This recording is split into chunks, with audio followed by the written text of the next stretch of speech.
Hello and blessings, beautiful souls. Welcome to potentially one of our very last Bonestone Bashes. I'm Avalon Cameron and I'm here with an incredible artist by the name of Anna Turian. Anna? Hello, everybody. Welcome. Exciting day. We are pretty excited today. First, I have a thing to say. I've got some things to say. Usually, you would see me in this chair with a mountain of bookshelves covered in decks and witchy ephemera behind me. I am moving. I'm moving across country, and I've sold my bookcases. That's the wall that existed behind my bookcases, just in case you wanted to know what was behind me. I painted that wall myself. There was a lot of love in this room, but behind me was the bookshelves. My room is feeling very empty. Another thing that I should tell you is that I am moving across the country. I'm going from the far north of my country of Australia up in the top of Queensland. It's called the top end. And I'm going down south, so far down south that I will leap off mainland Australia and go to a little island called Tasmania, where I will be dwelling off-grid in a valley called the Huon Valley. It's much colder down there. I'm from the tropics. I'm going to a very cold, temperate environment. So that's happening. Don't worry, folks. Nothing shall impact the deck. If anything, I feel that the situation might even improve with the deck because my sister has opened up her home to me. So I'm now able to fly the decks or sail the decks from printer to a capital city, which makes everything so much easier. Before I had to arrange all this transport to a capital city and then all of the little stops in between until it got to me here. So I've eliminated so many obstacles just by doing this. I was a bit panicky at first, but when my sister jumped on board and said, yeah, that's no worries, I'm just like, fantastic. So I'm going to be spending some time with my sister, Adriana, her new baby, and my brother-in-law, and they are going to help me arrange the sending out, the mailing out of the decks. So don't worry about that. We're just going on an incredible adventure, and it's going to be amazing. So that's what's going on there. Now, folks, what have I got going on here? I don't think my chat's moved at all. Has your chat moved? Oh, no, my chat's moved.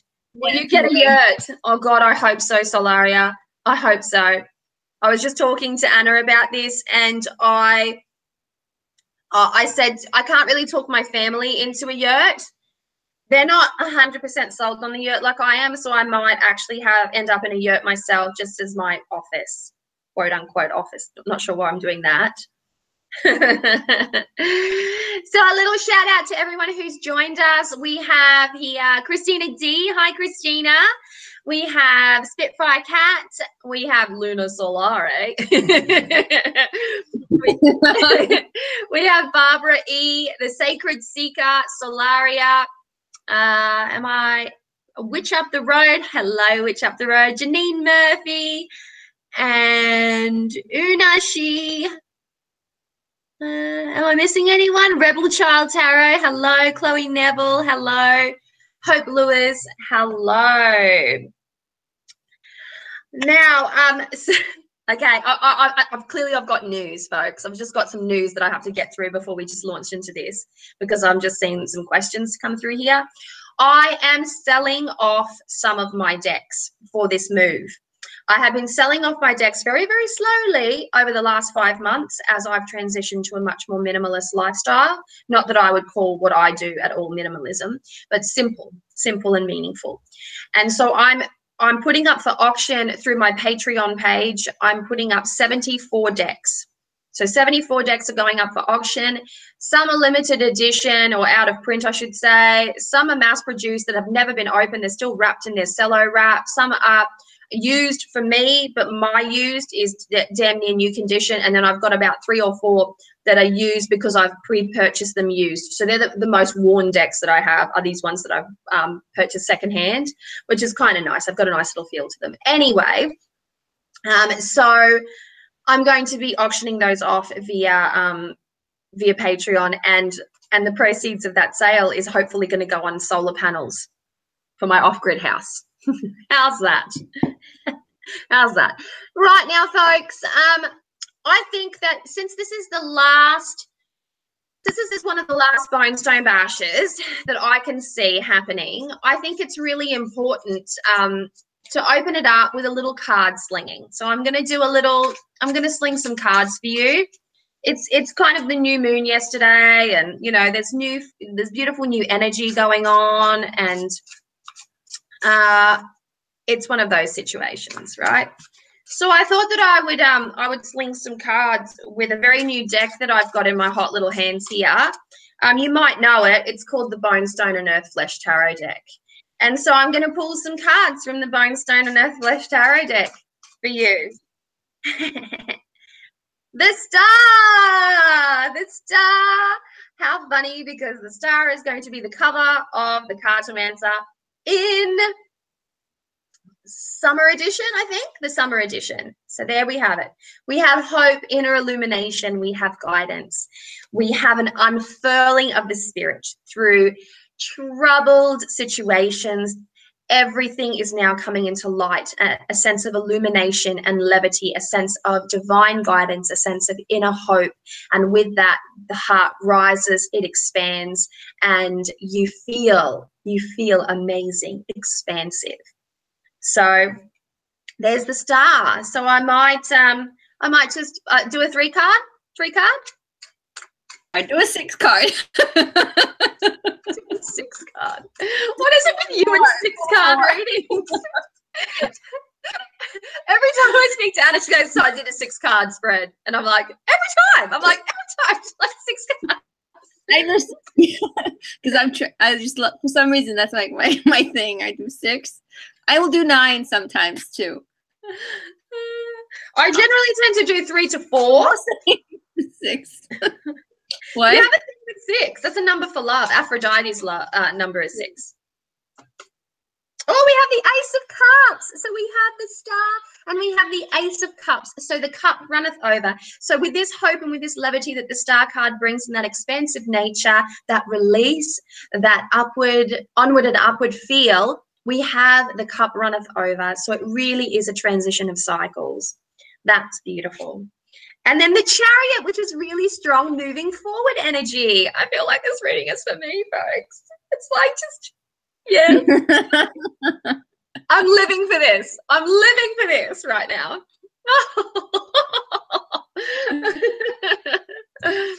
So there you have it. Potentially our last Bonestone Bash was presided over by the Star card, the Ace of Cups, and our Chariot card. Oh my God. Can I just tell you how awesome it is to hold a demo of the deck in my hot little hands? Amazing. Which brings me, this is a demo, Christina D. This is on cheaper cardstock. This is $3.50. Like it's not the cardstock that I'll be having. And it's only a prototype. Anna and I decided to print this out just through a Chinese custom playing card company, just to make sure that the colors came out nicely, that there were no typos, and that that the whole thing sort of looked tidy from that perspective. And now when I prepare to go to printing, I know that now that I've got this copy, Anna's informed me that the colors of the copy are legit. So as they have come out, they're as close to the original as possible. So she was pretty impressed. And she, of course, is the artist with the artist eye looking at the colors. And so we only had one little typo, I believe, and it gave us the opportunity to to look at the deck as a whole and to get to know it and to feel it. And I'm living for this deck right now. I think I could get rid of every other deck I ever owned just for this one, because it's amazing. Look at it. It's amazing. Well, Anna, this is funny because she got hers before I did. And then I got mine and I had it there. I unboxed it and I moved through the cards, making sure to keep them in order. And then Anna and I had a quick little catch up live chat the other day, and she's like, have you done a reading with it yet? And I'm like, no, I wanted to leave it in order so that, you know, I could show it in order. And she's like, I can't believe you haven't showed it yet. So in that frenzy, a card just came flying out, and it was the six of swords came flying out of the deck, and I was like, oh my god, it's out of order now. It's out of order.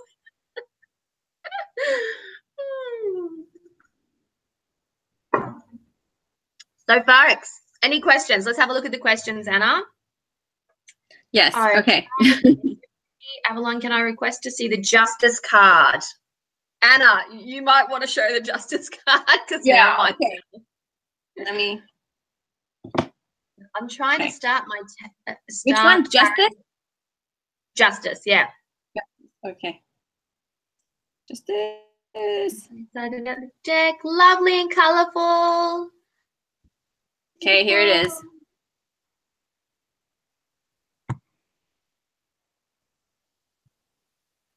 There's the Justice. If I can. Try to get over. It's nighttime here, guys, so I have to have a. It's not really giving it the full. Here we go. It's a little better. There we go. It's got a Diana. It's got the Diana feel to it. So the olive leaf and the peace and the warrior. Okay, there. Okay. Yeah. Yeah, we did this because, and you know, actually, well, I'll show you once. Maybe I'll show. Okay, I'll show you. Oh, let's see. I'll do this. These are all the paintings, folks.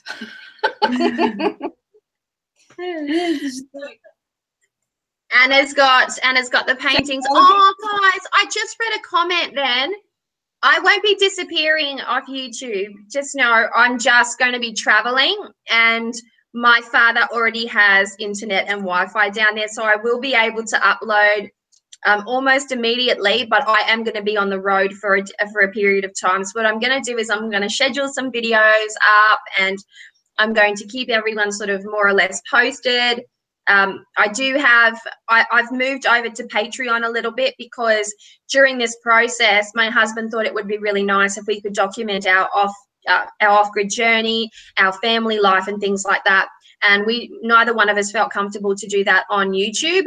So I've moved over to Patreon for that, and so for some witchy how-tos and for some deeper card slinger stuff. So I'm going to be on both platforms simultaneously, and hopefully that raises the funds I need to get my solar panels and my water tank and my other bits and bobs for my off-grid dwelling. But I'm not disappearing, at least not unless it's out of my control. You know what I mean? So there we have it.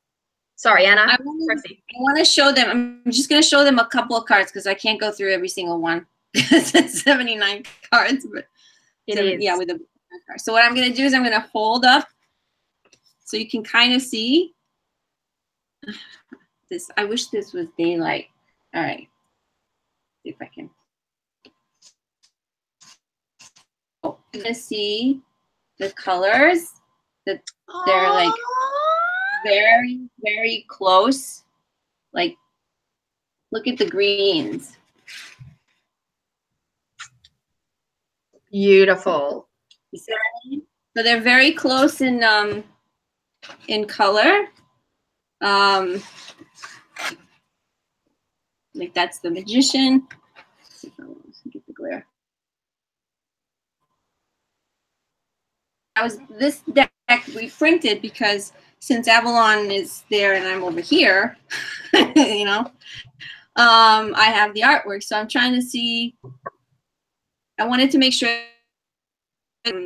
cards were, you know, the printout is okay because she's going to see the printout when she receives it. But I wanted to make sure that it was as close to the original art as possible. It's, you know, it's never going to be 100%, you know, and there's, but it's going to be 99 or 98%. So for this, because I know the printer, and it came out very, very close. So now when she gets it from the actual printer that's going to print the cards, if there's going to be any variations in tone from them, then we know it's not the file, but they just have to adjust the, you know, the printer, the saturation and whatnot. And that way we have a little bit more. Plus, we wanted to make sure that it's typos, you know. That's exactly right. We had to do like a test run. This is for Hope Lewis. This is the Hierophant card. I'm facing window, so it's a bit glary. There is a good bit of green on this one. That's the backing too, folks. That's the backing of the deck. And this is the Hierophant. That's our Hierophant. She's the crone. She's the shaman crone. She's got a beautiful little owl at the top. This was one of the very first images Anna created for this deck. Believe it or not, this is not the original Hierophant. She drew the Hierophant, and then we talked about the style and what we were looking to achieve with the deck. And she's like, okay, we're going to have to change the angle because the original Hierophant was sitting down. Interesting stories, hey? Interesting stories. I do have the Hierophant, the original one, actually. I have the original one somewhere. But anyway, should we go through each card? Yes. Well, do you want to go through the Let's the tentacles? show the last paintings. Can we show the last paintings? Yeah. So we finished. Yeah, do the paintings first. So obviously, if we've printed out a demo deck, it's because we've finished the artwork. And for the, from the very beginning of this project, I had already told Anna what I wanted for the suit of pentacles. I had the suit of pentacles more envisioned than any other suit in the tarot. So believe it or not, the suit of pentacles, all of my ideas that had been stirred up, that they just came to be. And so we've got some incredible, incredible pentacle cards for you. And I'll hand over to Anna so that she can show you those cards that have been finished. Okay.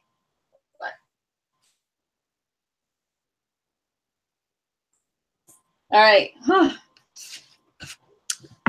Okay.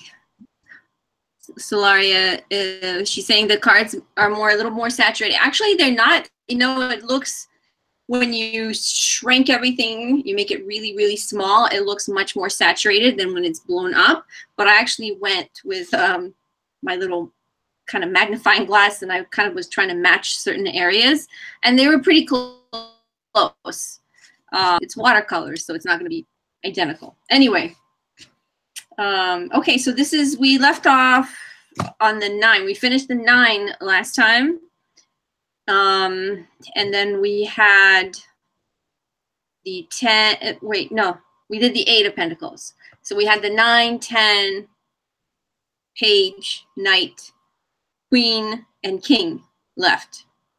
So these are the remainder of the cards. So the 9 of Pentacles, I'm gonna flip this around like this. This is the 9 of Pentacles. There. Okay. And remember we discussed that she was going to be like a dancer, and the dress was going to be a rose because she's blooming. It's this idea that of achievement, right? And then the clothing is like the bottom, the base part of the rose, and her hair is blue, has like leaves, and then she is holding a little butterfly on her finger. In the background, you have the stage and the people watching. So this is the 9.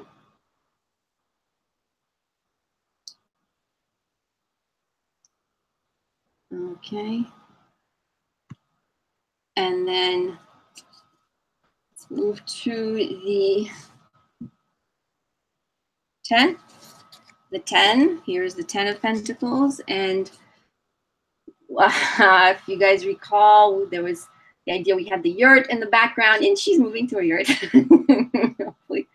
And then the women that are, they're cooking. It's called pig, and the duck running, the goose actually, running after the pig. We thought it would be a little funny thing kind of going there, right? So this is the 10.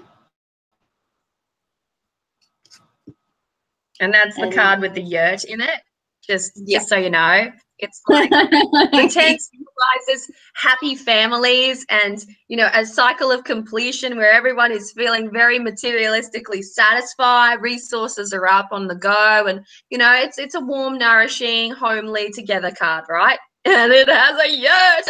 I had to show my husband. Like, yeah. He still didn't say, let's do it.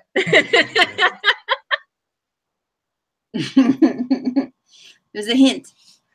Okay, so we are moving to the page. The page is Dionysus. And here he has that come hither look, right? And he has the goblet and the grapes, and has this relaxed kind of easygoing, sexy, super sexy, smoldering sexy energy. Yep. Okay. And we'll show you how everything gets propped, because we're going to go through. Are we going to go through all the cards? We're going to go through all the cards, right? May as well, yeah. And this is the Knight. This is Lilith.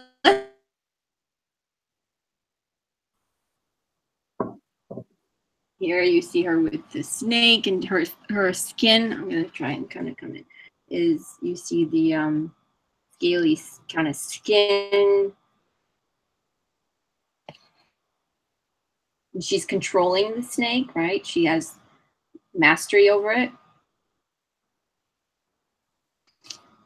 And actually, that's a nest. So there's a nest in her. And from the nest, there's like these snakes kind of coming out.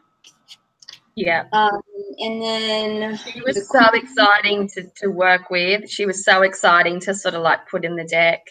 This one, I'm really excited for this one. This is the Queen. This is Baba Yaga. And if you know, she's one of her, you know, the symbols that she's known. She has like the chicken leg. So there's the chicken leg. And these are actually, you know, in the US, we have thorn trees, and they have these thorns. They're like really cool trees. And so we incorporated some of the little branches from the thorn trees around her. So that's Baba Yaga. And then the last one is the King. The green man. So he's all green, folks. He has like the really green eyes. He's beautiful. He's so beautiful.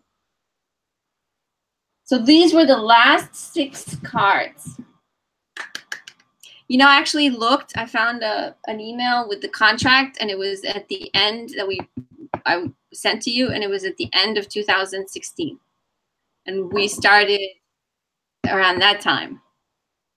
And the Magician, yeah. I mean, so it was like 2000, so a year and a half. Yep.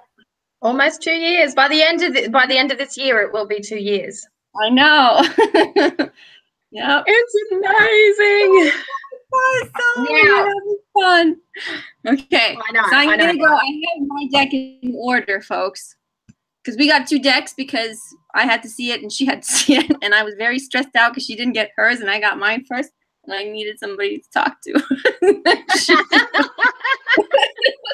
I couldn't post it, so I couldn't like say anything. I felt very frustrated. I showed it to my husband, showed it to my kids, anybody I could.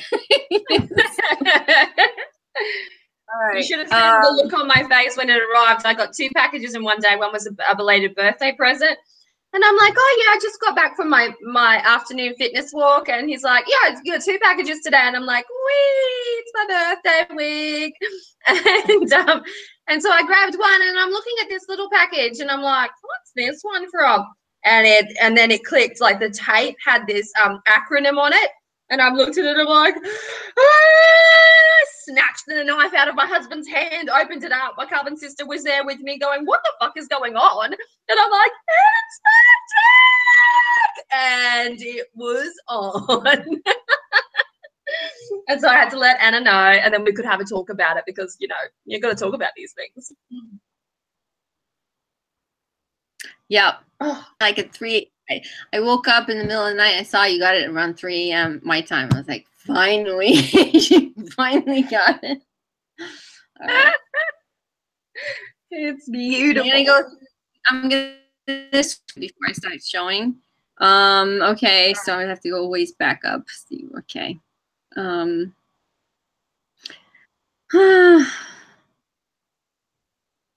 The stock sample is fine. It's just thinner than what I'm planning. It's a nice waxy cardstock. They're a bit slippery. Yeah. Well, they, you know, once you haven't shuffled them, they kind of lose their.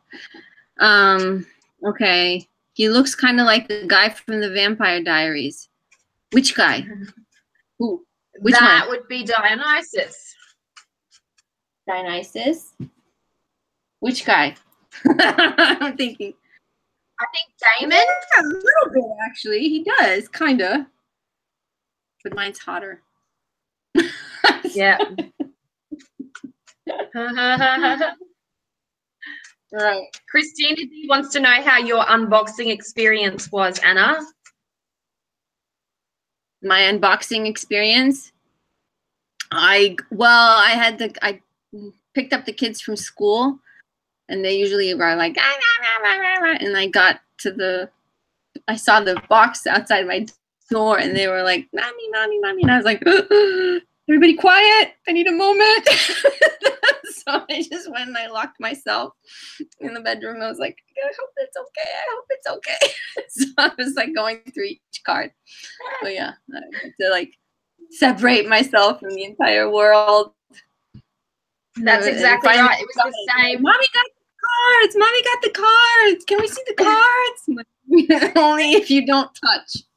The kids did the same thing to me. I was standing in the kitchen and they're like, I want to see. And I'm like, get your hands off it. I didn't even know I could make such a sound, but then I was like, hero, right? It's a protective thing. All right, guys, I'm gonna go through. Okay. No, without further, because I know everybody's like waiting. I'm like, okay, so I'm gonna start from I have them in order: Major Arcana, and then Pentacles, Swords, and Cups and Wands. So, okay, so here we go. This is the Fool. It's a Fool. Trying to get a good. I wish I. Okay, good enough. The Fool. And then we have the Magician. God, I love him. I love him so much. My light is against me today. It's like the one time I actually need this light to actually show the accurate color. Now it's like, all right. There's a glare. There's a little bit of a glare. I'm gonna have to kind of hold it probably this way. There. Magician. High Priestess.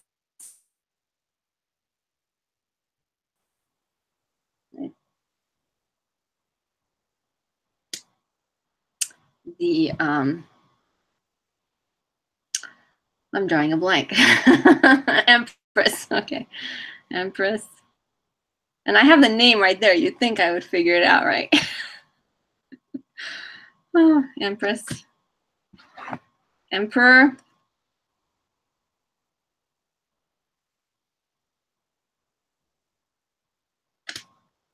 Hierophant. Actually, yeah. But you already showed this one, so. Lovers.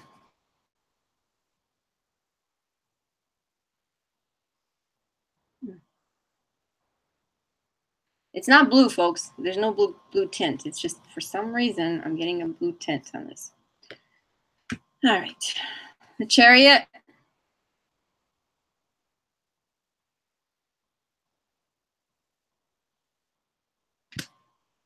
Strength.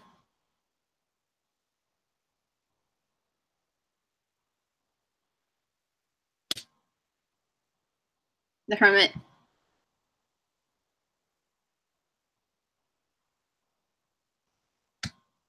The Wheel of Fortune.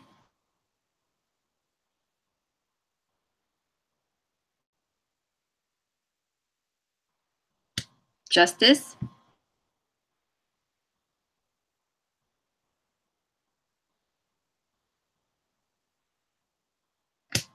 The Hangman.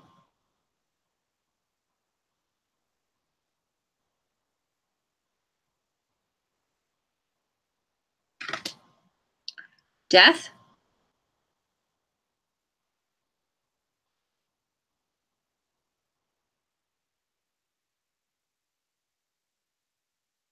Temperance.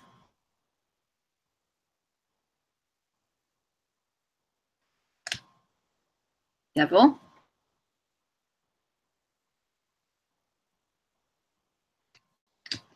Tower.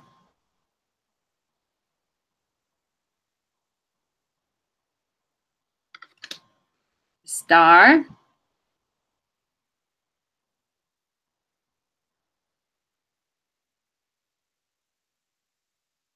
The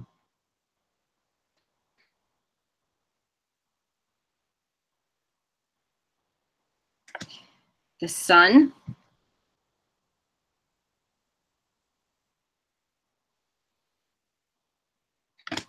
Judgment.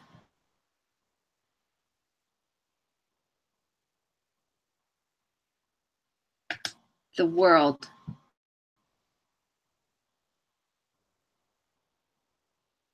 And that's the major.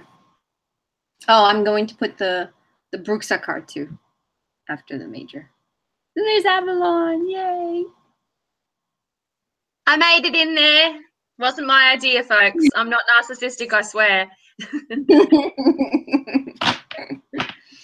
Okay, now we're going to go through the pentacles. Ace. Best pentacle card ever. The Two. Two of Pentacles. Best Two of Pentacles ever. You know, we have the Reiki symbol in there. So that's the Reiki symbol, power, on the spider. Three of Pentacles.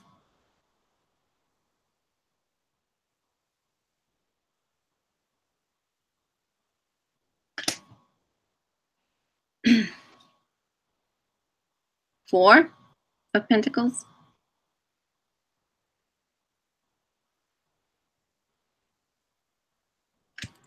Five.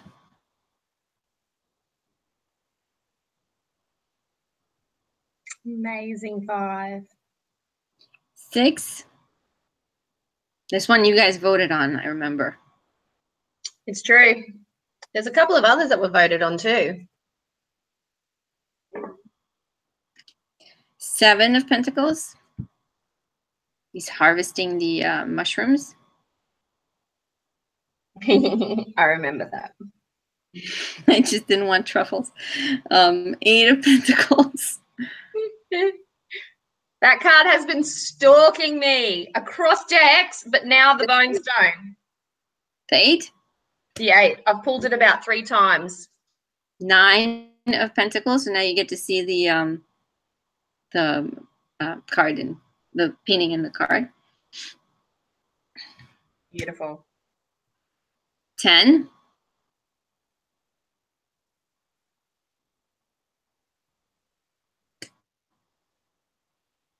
Page.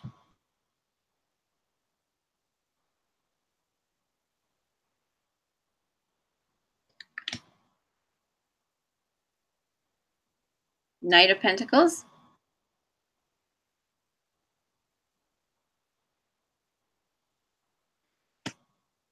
Queen.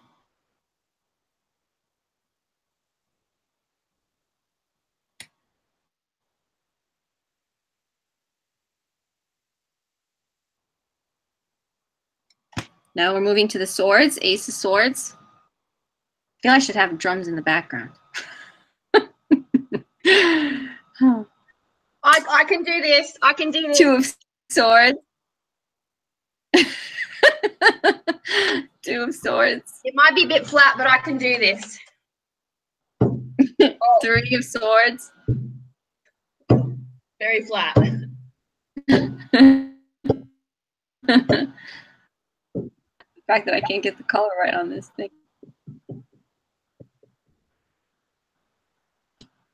4 of Swords.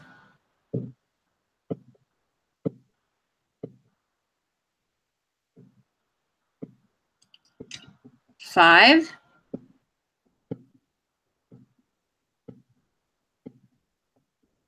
And Peanut. Peanut's getting kicked, folks. Remember Peanut? Oh, poor old Peanut. Sorry, folks. My drum is very flat. It's quite a cold day. 6 of Swords. That's the card that jumped out of me. That was the first card that talked to me from the Bonestone. 7 of Swords. 8. And there's the little reflection. 9. 9 of Swords.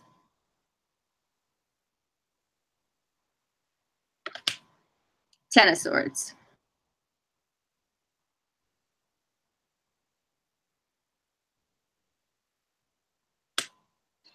And Page.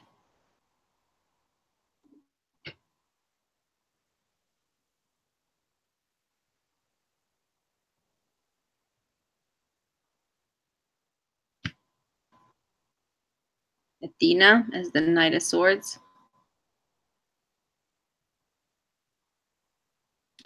Queen of Swords.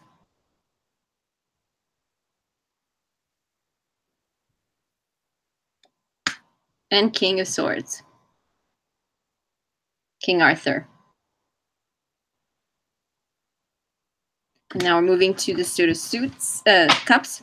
Sorry. Ace of Cups.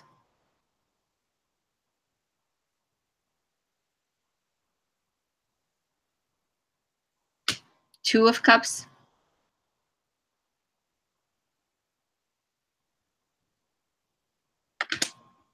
3 of Cups. That's a beautiful card. Dancing by the Cauldron. 4 of Cups.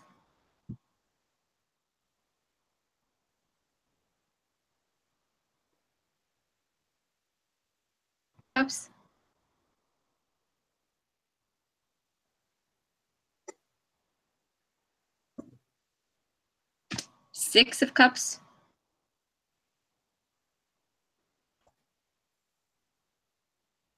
7.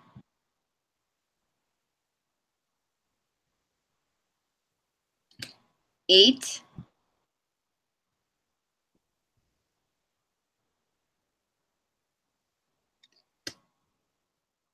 9 of Cups.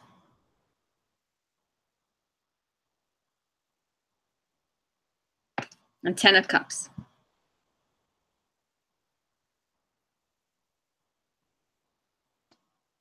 Then we have the Knight of Cups. Sorry, I'll show this one. Knight of Cups. And then the page. Should have showed the page first, but this is Kuan Yin.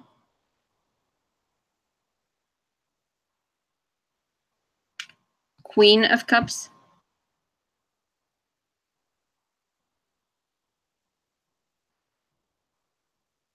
And King of Cups.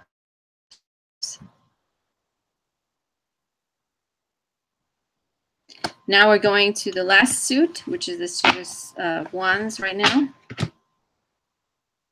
Ace of Wands.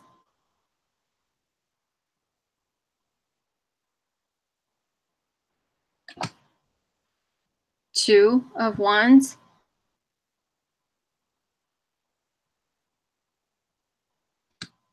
Three.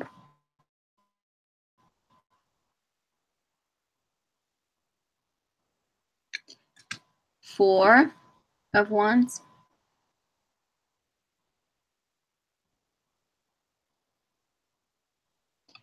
Five.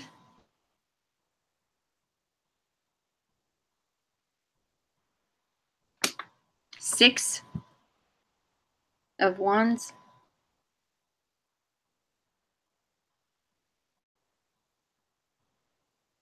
Seven of Wands.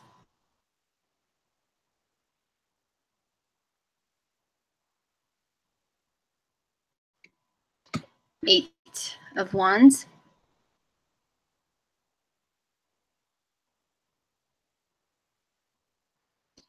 Nine.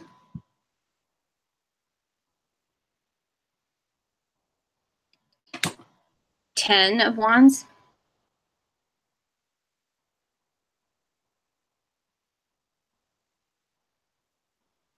Page of Wands.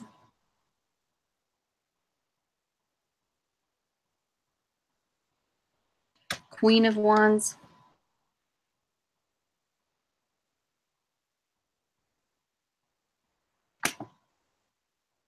And I had them reversed. Knight of Wands. Should have come first, but oh well. This is Hephaestus.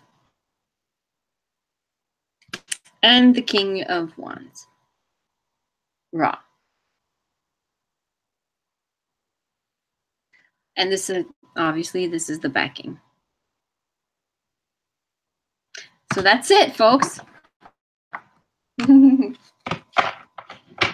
That's the deck. The artwork is complete.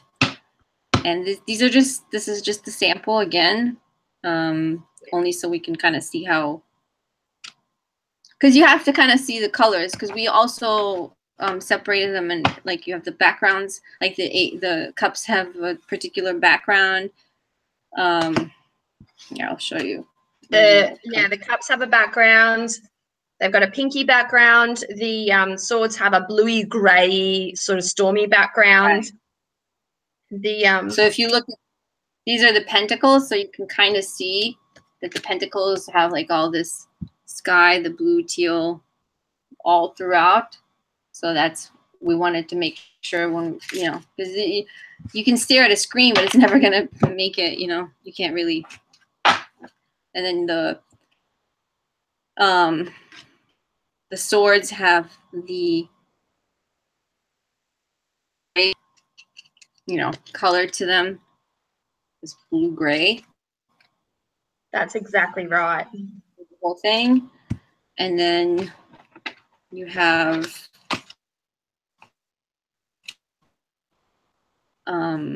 which have the kind of purple, this purple, pink purple, I guess, look to it.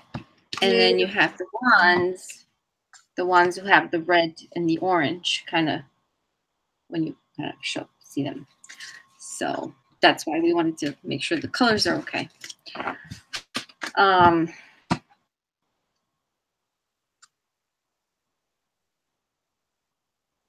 And that's it. So now it's all up to Avalon. there was a few things that I wanted to say to you. And folks, while Anna was flipping through, I was also emailing the printer. So I wasn't just here like searching my phone. I was getting my sister's confirmed address, sending it to the printer so that the printer could be aware of the fact that I was moving and get a revised quote and all of that business. So I was actually working on the deck. It might have looked like I was being a little bit like blasé, but it wasn't. And I was listening. Also, I wanted to say a few little things here. These are some of the details that we talked about before, and I wanted to explain this once again, just so that I've covered it a couple of times now. You will see, and this is just the world card. My deck is not in order because I've been shuffling it like a crazy woman. You will see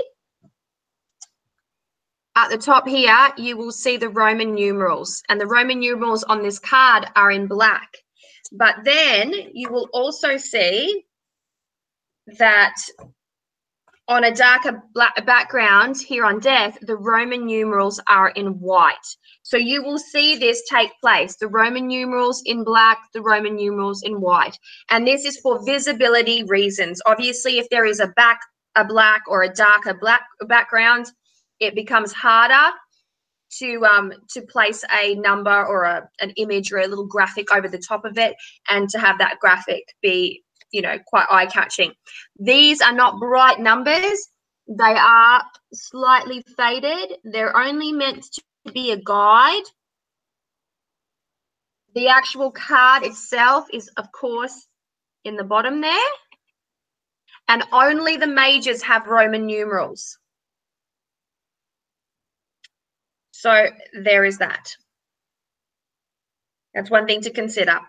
Things that will remain the same, the backing will remain the same, and the cards themselves, as you can see, and as promised, are in fact borderless.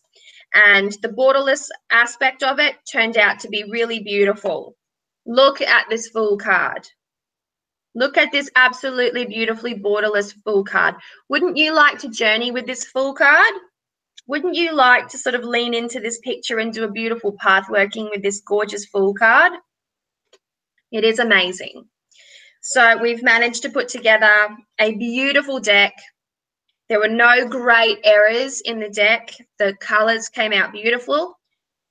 And so the artwork for the Bonestone is officially complete. Now, the guidebook for the Bonestone is almost complete. I have reached the 5 of Pentacles. So I have the 5 of Pentacles to write all the way up to the King of Pentacles, and then the suit is complete. Then I have to do a little bibliography type thing to honor the books that I reference throughout the course of this particular creation. I do want to say something one more time. I've said this many, many times, and that is that even though we have used representations like Baba Yaga, we know them to be Baba Yaga because we worked on the image and we connected with the deity. However, in the Bonestone, I never work with deity in this way. It's a very difficult thing for me to explain to you guys. I'm a spirit worker, and so I have to be very careful with how I work with deity. So in the Bonestone book, I will have the character of inspiration, Baba Yaga, and I will have her pantheon, but she will have her own name in the Bonestone because I'm not going to place the exacts of a deity in the book itself. I don't want to bring that influence completely into the book for deeply spiritual reasons. And so each of the court cards, they have been inspired by deity, which is something that I said from the very beginning. We call them by their deity name because we've been inspired by them, but they are not that deity. They hold a similar energy, but a different name in the world of Bonestone. I had to be very careful to make sure that I didn't include super factual information in the Bonestone because that's not what it's about. I don't want to be referenced on accuracy of historic information, on accuracy of representations, on accuracy of culture. That's not what this deck is about. It's not about diversity. It's not about inclusion. It's about the Bonestone and Earthflesh. And this is a world within a world of its very own. And I like to treat tarot in that fashion. Each and every deck that I use is a world within its own world. And so I don't impose my own beliefs onto a deck. I allow a deck to just be, and I either like a deck the way that it is or I don't. And then, you know, that's my mind made up. I don't critique it. Each and every deck is individual, just like I wouldn't critique a person, I don't critique a deck. So I've been very careful not to put out there like this super duper accurate, this is of the era, this happened in 19-2, and this color was used and that person was present. I did not do that because that's not what this is about. It's not a historic deck. It's not a mythological deck. It is not a spirit work deity deck. It can be used for any one of those things if you want, but that's not what it's about. So I really needed to enforce that with as much gusto as I could. Yeah, and I'm glad that you went over the, you know, the comment with the numbering and stuff, because I know that usually, you know, the numbers are consistent, the same color throughout the whole thing and everything, but you can't do that unless you put a border on, you know, or you make some type of a placement holder on it, and that really would not have looked very good. And to do that only because you only have to kind of do that for the major arcana with the Roman numerals, so it didn't look very well. Very good. That's exactly right. What Anna's talking about is exactly here. This is the Journey to the Hidden Realm Tarot by Barbara Moore, artwork by the Stone Maiden. And I'm showing this so that you can see. It is technically a borderless deck, but in order for her to be able to write the cards, they had to be written on a little band at the bottom. So they're all like that, obviously. And they're things that you need to consider doing when you're working with a deck, because, well, that's what happens. I'm just looking at all my favorite decks now. What have they got going on? Oh yeah, we've got borders on things, and that's fine. So that's something to take into consideration. These are not indiscrepancies. We didn't have an aneurysm during the process of the of putting the artwork down there. Nothing was like, you know, nothing was awry. Okay, nothing was awry, and it is the way that it is. So, and we some people will very deliberately. We did not put the type at the bottom with the description. We didn't make it large on purpose because we wanted to make sure that we wanted to keep it as, you know, as clear as possible. And if you make the type larger, then you have to make the placement holder larger, right? So right now we have a leaf that's, you know, pretty wide, but then you have to take in consideration that, say, for instance, you have the word lover word, and you can make that type really big, but then when you end up at the end of the suit and you have page of pentacles, which is, you know, you have 3 words, that's going to take up a lot of space. So you always have to take in consideration and choose the font size based on the longest word, letters in it. So, you know, those are all things that were taken in and done with reason. Yeah, that's exactly right. They're easy to see. I mean, the numbers and the letters are easy to see, but you have to make decisions, and you either have a deck with enormous writing on it and less art, or you have smaller art. I mean, more art and smaller writing. Now, the idea of working with a deck is that you get to know the images. You won't need to look at the words at the bottom to know who this is. You know who it is already. After usage, you'll know who this is. And so they're things to consider. It's building up your comfortability so that you don't have to rely on those things. And that's why it's important when we bond with a deck to get to know our deck effectively, so that we don't have to rely on those tiny little details. Now, this is something that for me, who is a collector, is something that I have to do over and over again. So I have a minimum working time with a deck of 6 weeks, and sometimes that 6 weeks bleeds happily into 3 months, because I want to make sure that when I'm using it, I want to know where everything is. Some decks, the Strength and the Justice cards are in reverse positions. Some decks have changed the names of their suits. We have not changed the name of our suits. Our suits are Pentacles, Swords, Cups, and Wands. And we have gone for non-traditional elements on purpose. On purpose, okay? That's not an accident. Everything was deliberate. And yeah, I'm really excited and happy at how it turned out, because the Bonestone was never designed to be another Rider-Waite-Smith knockoff. It wasn't designed to be a Marseille or a Thoth knockoff either. And it was designed to be its own unique world, with a little nod to those major systems that have inspired me as a reader and a tarot student all of these years. And so you will find those elements, the elements of the Four of Pentacles. You will have been present to know that we were talking about juggling, and we were talking about multitasking, and we came up to the concept of the spider. Now, the concept of juggling and multitasking for a Two of Pentacles is very Rider-Waite-Smith. And so we do have our nods to Rider here. We've got the diverting pathways and the Two of Swords. We've got the beautiful aces. We've got the, we've got the court element, and, and it's a beautiful thing. As for the guidebook, like I've said, I am at Pentacles. I'm almost done. Bibliography. It's going to be a grimoire. You're going to have this massive thing. I will tell you, I'll give you a word count because I have been working on it. It is 53,661 words. And that is that. That's with the full write-up for the Four of Pentacles. That's not even, like, you're at okay. 5. And you're probably are you gonna add any spreads at the end of it? I'm going to add spreads in the beginning. I've already made room for those spreads, so I'm going to add the spreads there, and that's about it, actually. Got a few other little bits and bobs, but I've done a full intro, how to use the deck, how to connect with the deck, the smudging recipes, introduction to each of the suits. So when you move into the suits, you get the introduction of the element for that suit, and you get to look at a little bit and how to connect with that element more effectively for those who want to use it in ritual.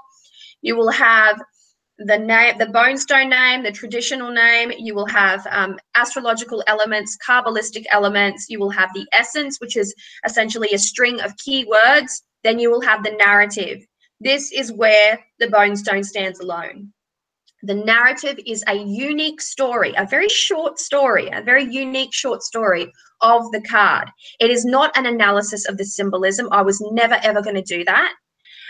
It's a way for you to meet the essence of the card, to know the backstory. So I have got, should I do a reading? Should I read a little something?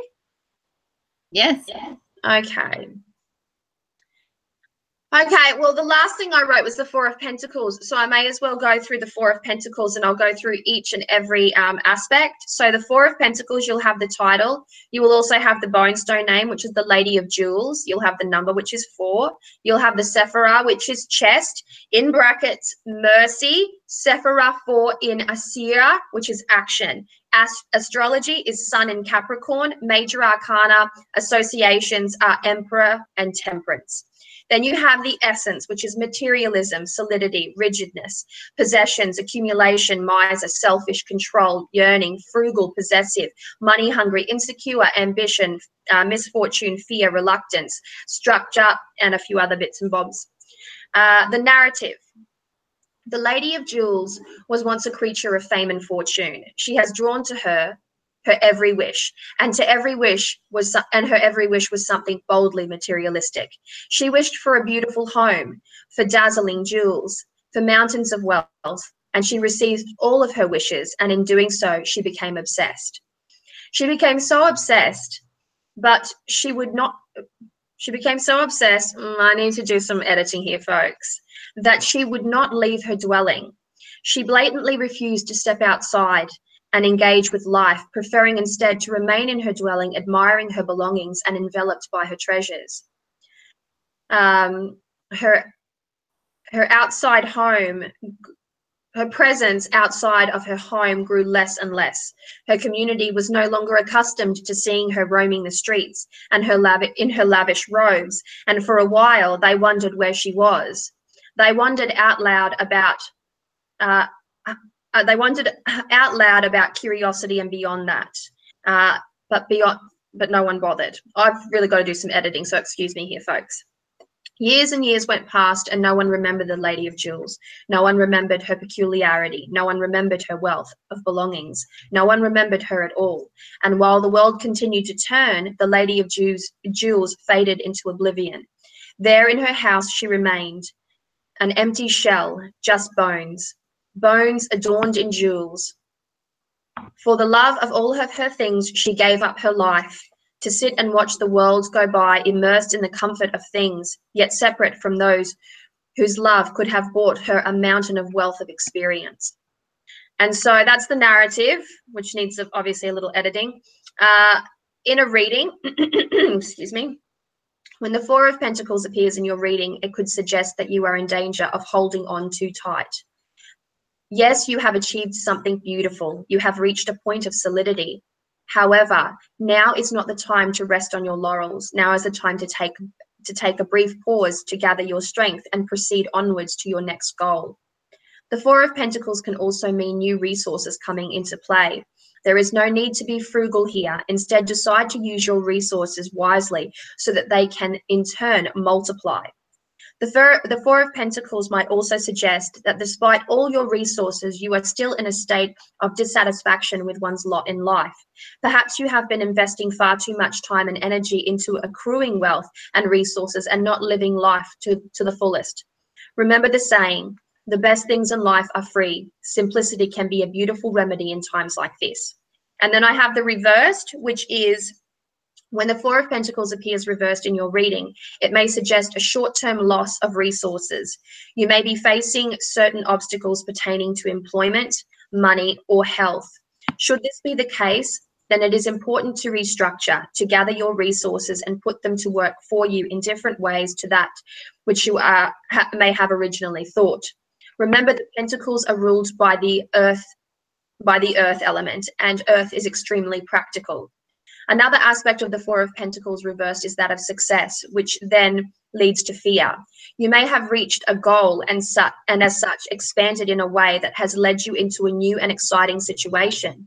This situation may cause a certain sense of nervousness and you may be feeling a little disoriented in your new position. Give yourself time to adjust. You will no doubt find your feet soon enough. Have trust, have faith. The Four of Pentacles reverse can also talk about materialism and consumerism. I invite you to consider your position in both. Do you have a healthy relationship with your material possessions? Are you perhaps over-consuming? How much physical waste do you create? These are important questions to ask yourself. Lastly, the Four of Pentacles reverse could mean that you are refusing to take responsibility for your health and well-being. You may be stubbornly refusing to get a medical checkup and or a specialist advice to assist you in the management of your resources. It's important to remember that prevention is better than cure. And then to finalize it, I have journal prompts. For this card, it is describe an area of your life where you play the part of the miser. We all do it, folks. Are you competent at managing your money? Are you a materialistic individual? Do you look after your health? And I have 4 journal prompts for every single card, a narrative for every single card. I've got the stuff. So that's basically what you get. That's basically it. And it's not been edited yet, folks. So please excuse me. This is why I am an artist. And I feel all right. This is why.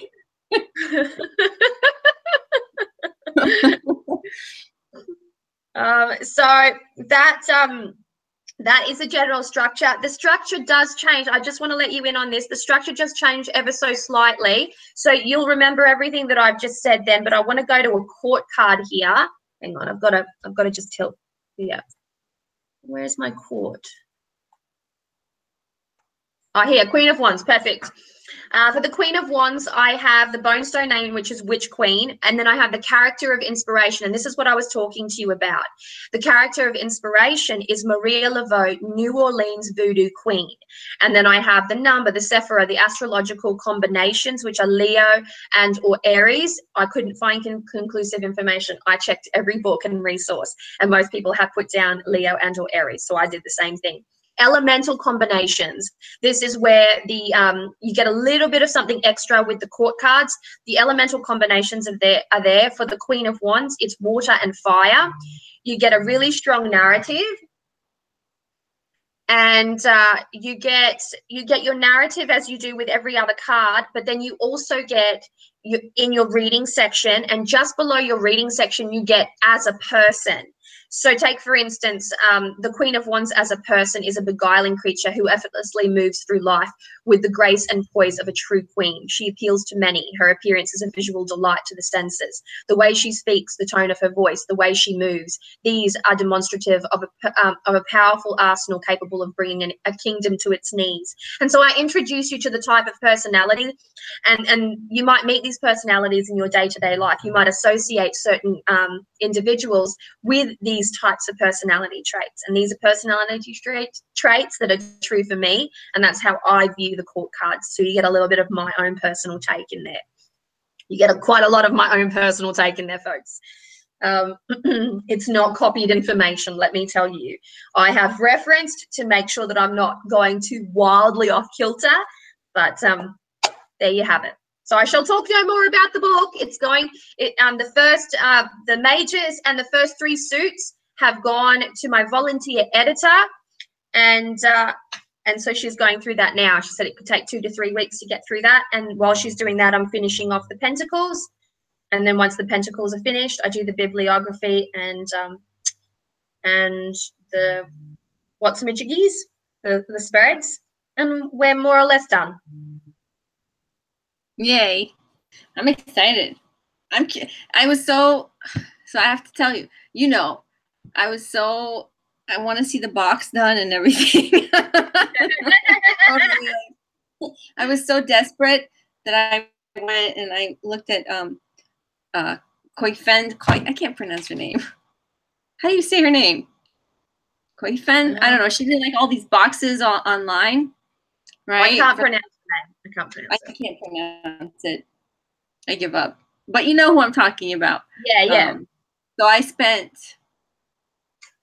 like the whole night just trying to make boxes for this sample deck. I just went all crazy.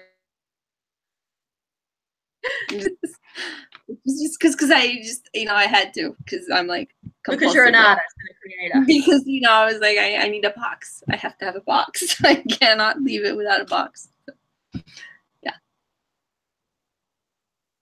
Well, folks, I know a lot of you are asking whether or not the deck will be out before December.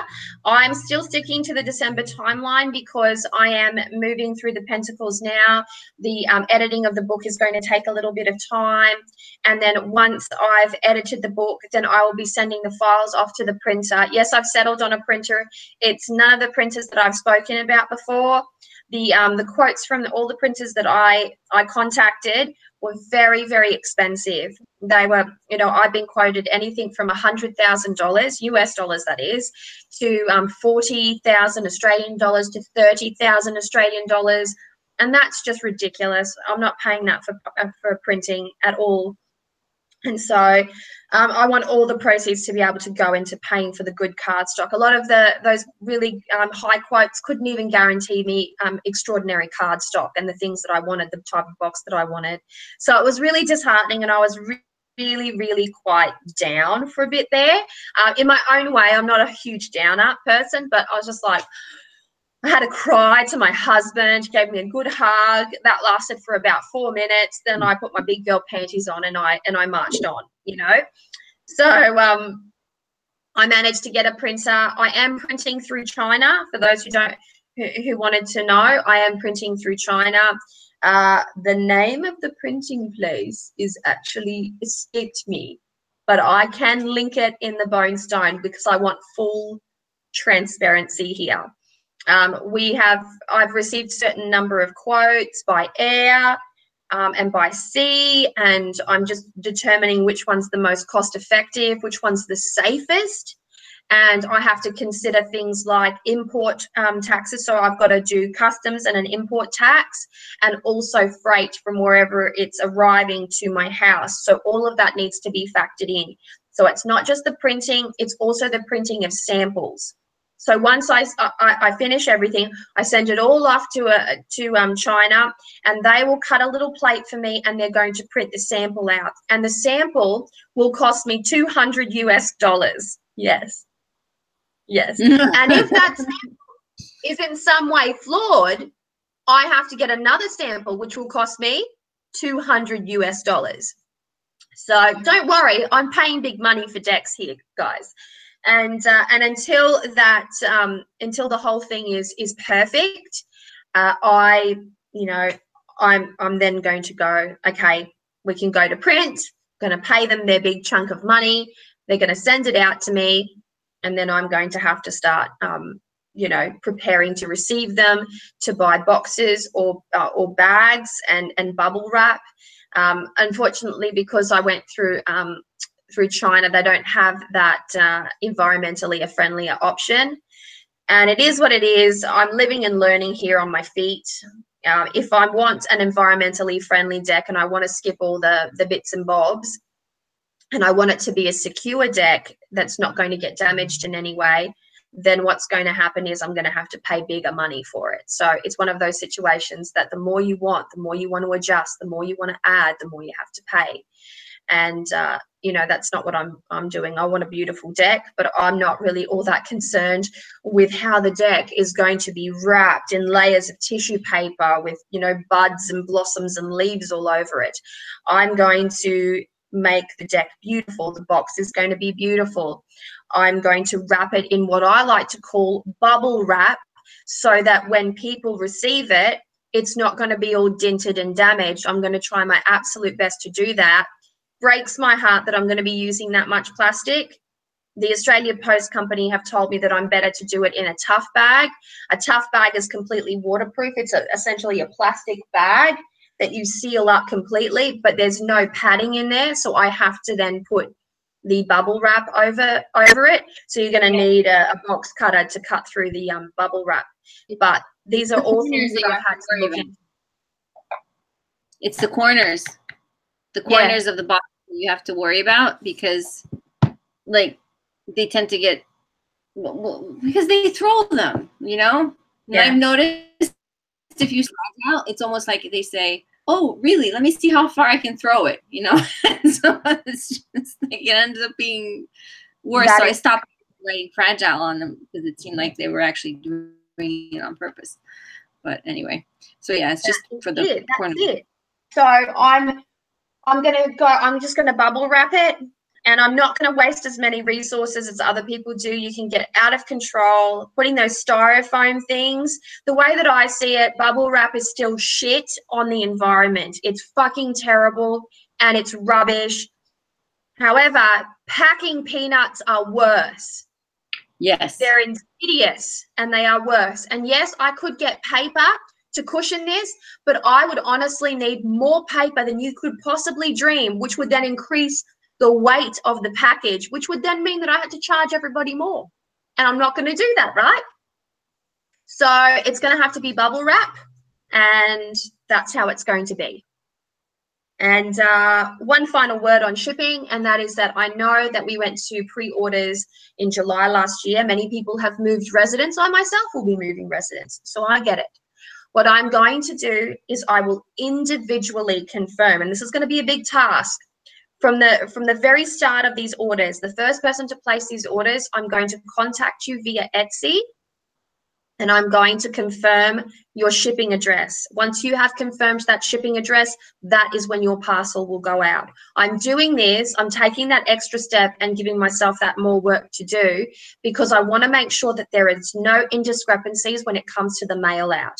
A lot of people may have moved, their PayPal address might be different to their Etsy address. When you place an order via Etsy and you move and you change all your addresses, believe it or not, Etsy doesn't update your pre-existing existing orders. So that's something that I need to do on your behalf. So I'm going to go through those little steps.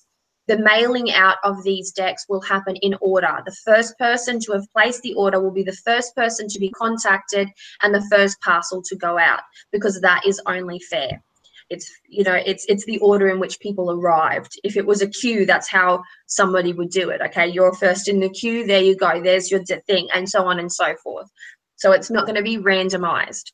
I have spreadsheets thanks to my husband. My husband is going to be collating addresses. He's going to be doing some of my work for me. He's going to appreciate you much more when he's going to see hundreds of decks surrounding him, and he's going to have to physically sit there and pack things with you. That's exactly right. Mine had to do that. Mine had to do that. I didn't tell him till like the last minute when I noticed that I couldn't really do it all by myself. So I said, "Can you please come upstairs and help me?" And he walked in, and there was like decks everywhere, bubble wrap everywhere, and he's like, "Oh my God, what is going on?" I'm like, "You're gonna help me do this all night now."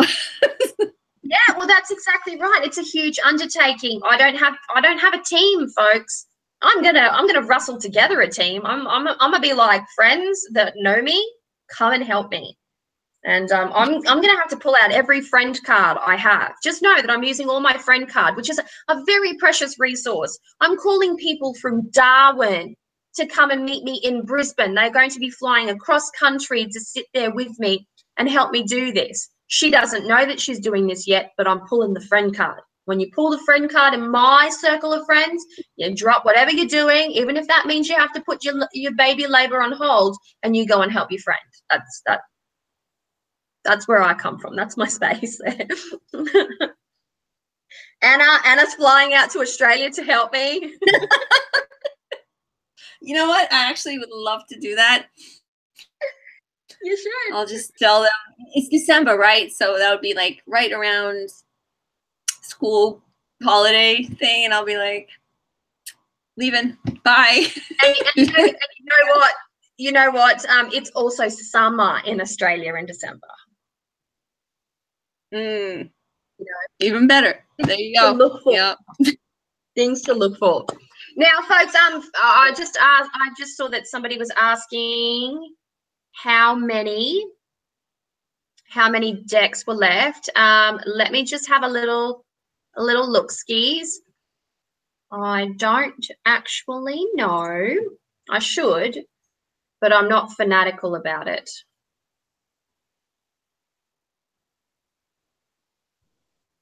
I think my husband just arrived home too, by the way. My internet's moving very slowly, so I do apologize. We've got a bit of rainy weather here. Okay. There is 198 in stock currently. 198. Wow, that's not a lot. Many of you know that I have, I've put aside 200 decks. 200 decks. I've got some decks that I'm going to send to my family. My dad told me the other day he wants a deck. And then I've got certain individuals who have agreed to do unboxings. This is something that I have prearranged on the basis of creators who have already sent me their decks. So it's a professional courtesy.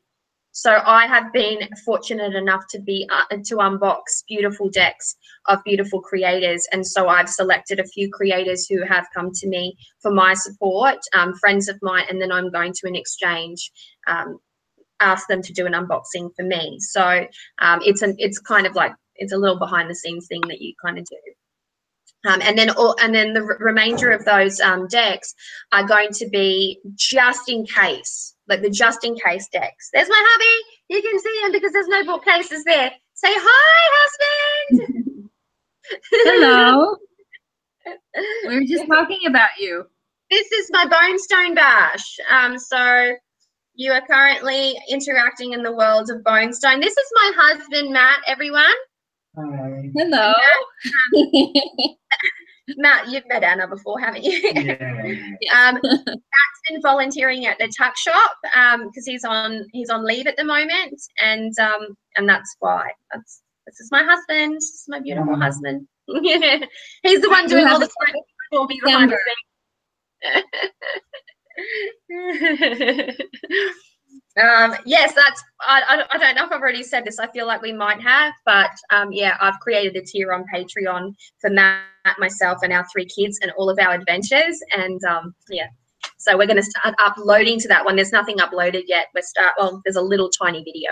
We're going to start uploading to that in the next week-ish, while we're hectically packing and doing all of the things that are impossible. Avalon, Lori has a question. Lori has a question. She said she pre-ordered one and then later ordered. Okay, I pre-ordered one right away and then later ordered another one. Will you be posting them both together? Well, on Etsy. Well, you just on Etsy when you actually can't. I mean, trying to think. Yeah. Oh, I see what you mean. Yeah, I see what you mean. Sorry, when you said together, I just automatically assumed you meant in the same bag, which won't be possible. But if you've got multiple, if you've got multiple decks, I will absolutely try and get your decks out together. It's a more a case of the actual process on the day. I'm going to be going through like 800, well, 600 and something orders, and I've got to be very meticulous, which is, I'm dyslexic, and I've said this before, which is why Matt's helping me, because he's a spreadsheet genius. He worked a lot with it in his job, so yes, that's what he's going to be doing. And yes, so I'm going to be doing lots and lots of stuff. It's absolutely terrible, a sad truth. The people who handle the packages in the centres are young, and unfortunately some completely lack consideration. Beloved astromancy? Yes, absolutely. Yes, thanks, Cora Pandora. How will you be shipping? How will shipping work for the limited edition sketches? Okay, the limited edition sketches are going to be a slightly trickier. The limited edition sketches will go out in 2 separate packages. So I'm going to be gently curling it into a posting tube. That's your sketch. And then the deck and the sketch will go out together, but they are not going to be in the same package, mostly because there was no way. Australia Post just didn't have a way to put it all together unless I put everything in a giant big box. That giant big box is worth damn near like anywhere between $120 and $300 to ship. So I'm not doing that. I'm not doing that, obviously. So a packing tube will make sure that it's solid. I thought I had one here, but I like this one right here. I have one. But this one's big, but there's like thinner ones too. Yeah. So a little pack. Oh yeah, I do have one here. These are the Australia Post ones. Okay, they look like this. Yeah, same thing. Bang someone on the head with it.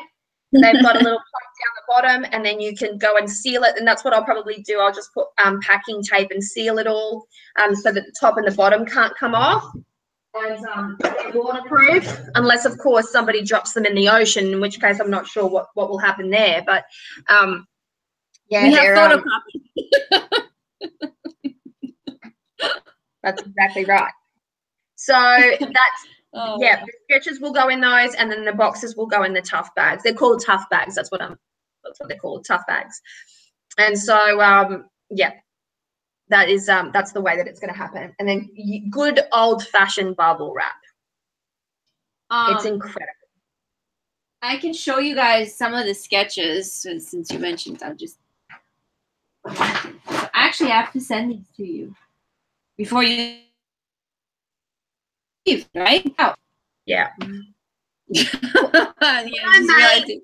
What I may do, and this is undecided yet, but what I may do is, like Anna gave me the idea, is to avoid a big catastrophe or a big stuff up, is I might look at sending the sketches out before the deck comes out. so that the time that the deck comes out, I'm only dealing with decks, and that will make the process easier for me. But I'm not 100% sure if that is exactly what I'm going to do yet. So it really depends. So this is kind of what the sketches, these are, so folks, they're pencil sketches, okay? So they're literally the sketches that are done before I transfer the drawing to the painting. So it's as close as you're gonna get to the painting. And there you will have, like, I sign them. Where did I sign it? Right there. And then I will write the word, you know, the name of the card on it. You know, like this is the devil. So they're smaller than the actual paintings, but they are actually the same size as the actual images on the painting, if that makes any sense. Yes. Okay. That's it. They are the original artist sketches. Yeah, they're the original sketches. And, you know, just so you're aware, sketches are not, they're loose sketches, you know, they're not like tight. That's why they're called sketches. So, you know, they're like the preliminary, so you kind of have an idea, like this is the Wheel of Fortune, and they're signed. You know, this is the Tower. You know, so you get, these I'm going to pack up, and I'll probably send them in a very big flat thing, actually. You know, this is like the Temperance, the Moon, Justice. So they're very, I mean, you'll see, they're very close to the original card. You know, like this is the Hangman.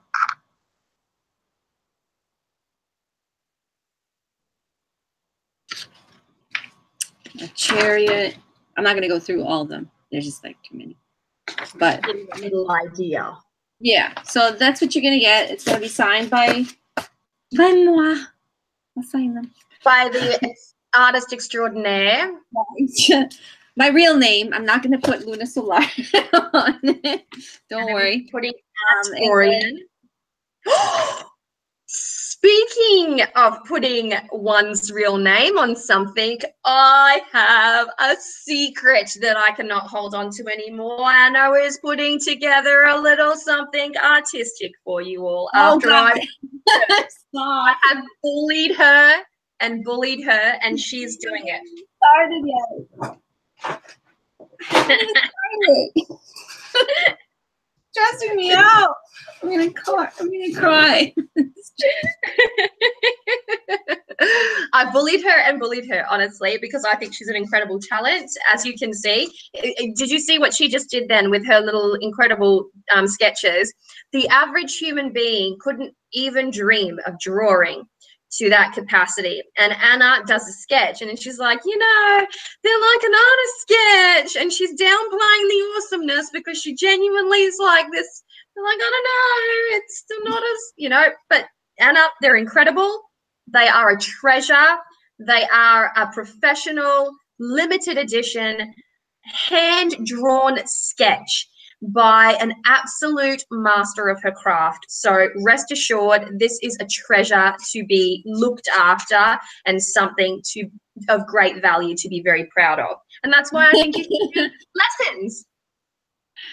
Christina is like, I'm here for you if you need to vent. Yes, thank you. Like a little mini meltdown. She is doing art. She will be doing art classes. It's true. I'm not, okay, so I'm just going to try out one course. It's going to be like a couple of videos for those who want to learn how to draw in pen and ink. That's all I'm doing. I'm not making a school out of it. It's not. That's all right. Right now, first course. Note that this will be her first course that she does. Just her first one, and then she's doing pen and ink now. And then what I'm going to do is I'm going to work my magic and try and get her to do watercolor. Yeah. Yeah. That's yes, so I'm gonna do a little pen and ink thing, and then go from there. 'Cause actually, I've gotten back. I'm working on my own stuff now, and I'm up late. My husband decided to turn on do the videos today. Did you hear that? My husband just decided to turn on the chainsaw. It makes sense because my husband decided a couple weeks ago we had a birthday party, and he decided when we were walking out the door to take apart the plumbing in the house. Okay. So it's a man thing. Yeah, it's a good timing because it needed to be done then. So I'm not going to say anything. Last minuting. I tell you. Let's draw a card on that. Chariot. They like to move forward with haste.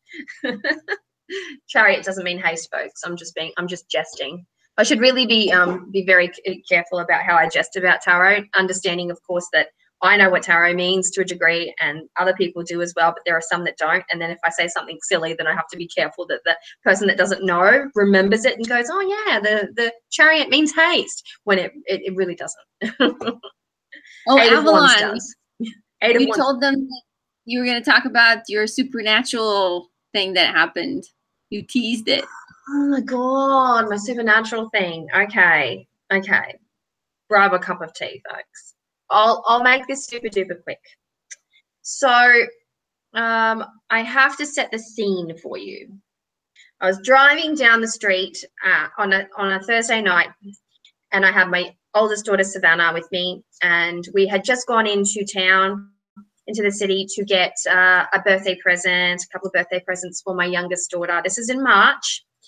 Serenity turned 3 on the 24th of March, so it was just a bit before the 24th. And drove in, no worries. On the way back, I'm stopped at the set of lights, and my car just dies. My car just died, and I panicked because it was dark. My lights wouldn't work, and I was in a 3-lane road. Now, Mercury went retrograde that exact day, so I kind of didn't think too much about it. I wound down my window, and I asked for these 2 fellas that were crossing the road if they could help me out. They managed to push me around the corner. I parked. My husband came and picked me up. The next day, he had to stuff around with the battery, had to get a new battery for the car, and also a new alternator, right? So then Alora comes to visit me, and before Alora. Then I was driving the silver car, and I went again. I was at a shopping center. I went to grab some groceries, and when I came out, somebody had ran into the back of our silver car. So we have 2 cars. The silver car is our better car. Somebody ran into the back of it, made quite a bit of damage, a couple of $1,000s worth of damage. So I don't fucking know how hard they hit us, but that's what happens, right? So I was devastated because that was our nice car, and nobody left a note. It was very inconsiderately done. So then Alora comes to visit, and I'm taking her for a tour of the waterfalls up in the tablelands, and it's beautiful. And we drove to a couple of different waterfalls down here, and then we begin our climb of the range. And as we're going up the range, my air conditioner in the silver car stopped working, just stopped. And Alora actually said to me, "I don't stress too much about it. It just probably needs a little extra gas and all that kind of business." So I came down, and the car went into the mechanic to see about the air conditioning. We live somewhere that it's extremely hot, folks. You can't survive up here without air conditioning. And so, we went to see about that. It wasn't just gassing. The whole air conditioning unit died, and it cost $1,200 to fix. So we fixed the air conditioner in the car. And then my husband was helping out his friend who had a medical appointment and who was having just a minor procedure that would have meant that he was a little bit groggy, so he needed someone to drive him back. So my husband went to pick up his friend. On the way to going to pick up his friend, a country driver runs a give way sign and smashes into our silver car. $7,000 worth of damage, right? Right? You with me? And then Samhain comes around, and my coven and I get ready for our Samhain celebration, and we go to what I like to call our usual Samhain spot, right? The usual Samhain spot. And then got to the usual sowing spot, but because we've had such an influx of rain, Alora was here when the rains came. I did a video and all the waters were up, and you could see the bugs were beyond control.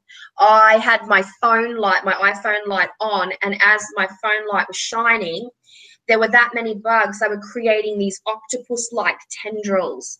I put a lantern down on the ground, and the light from the lantern completely disappeared because of the amount of bugs that were there. So there was no way we could have a nice meditative Samhain ritual to honor the ancestors when we would be enveloped by bugs. Like even I, who lives in the tropics and can brave a certain amount of flora and fauna activity, I draw the line there. So we ended up going to the cemetery. But, during that transition, during going down, taking all of our belongings and setting everything down beside the river, it was only then that we noticed that there was that many bugs. We just picked everything back up again and put it back in the car and then drove to our historic cemetery. Historic cemetery was lovely. We sat there undisturbed, had our lovely little Samhain ritual, went for a couple of hours. It started raining. We naturally packed up. And as we were packing up, one of my coven sisters went to put on her her boots, which she had bought. The temperature dropped with the rain, and she couldn't find her boot. And her boot was an UGG, so they're about $300. So she asked if it would be okay if we went back with her to the original spot to look for her boot. So we did. All three of us went down with our little phone lights, and all three that were in the same car. Went down their little phone lights, and it was just so creepy.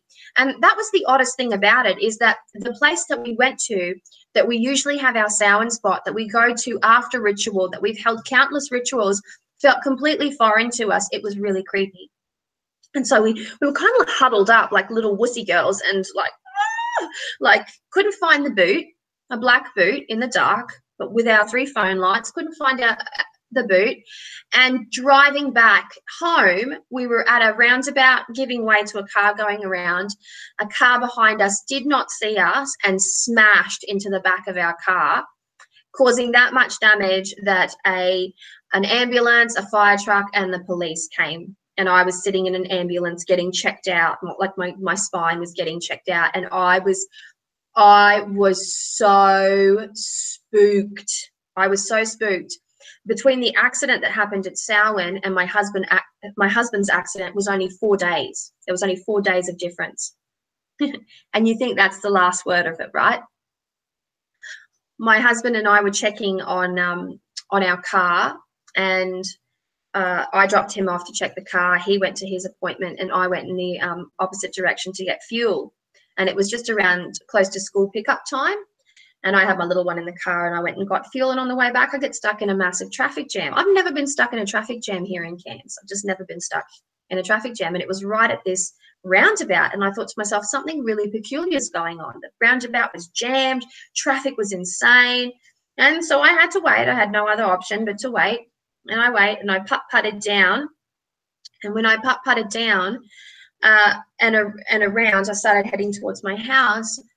I looked, there was an ambulance, there was police diverting traffic and a fire truck, and the whole thing was happening there.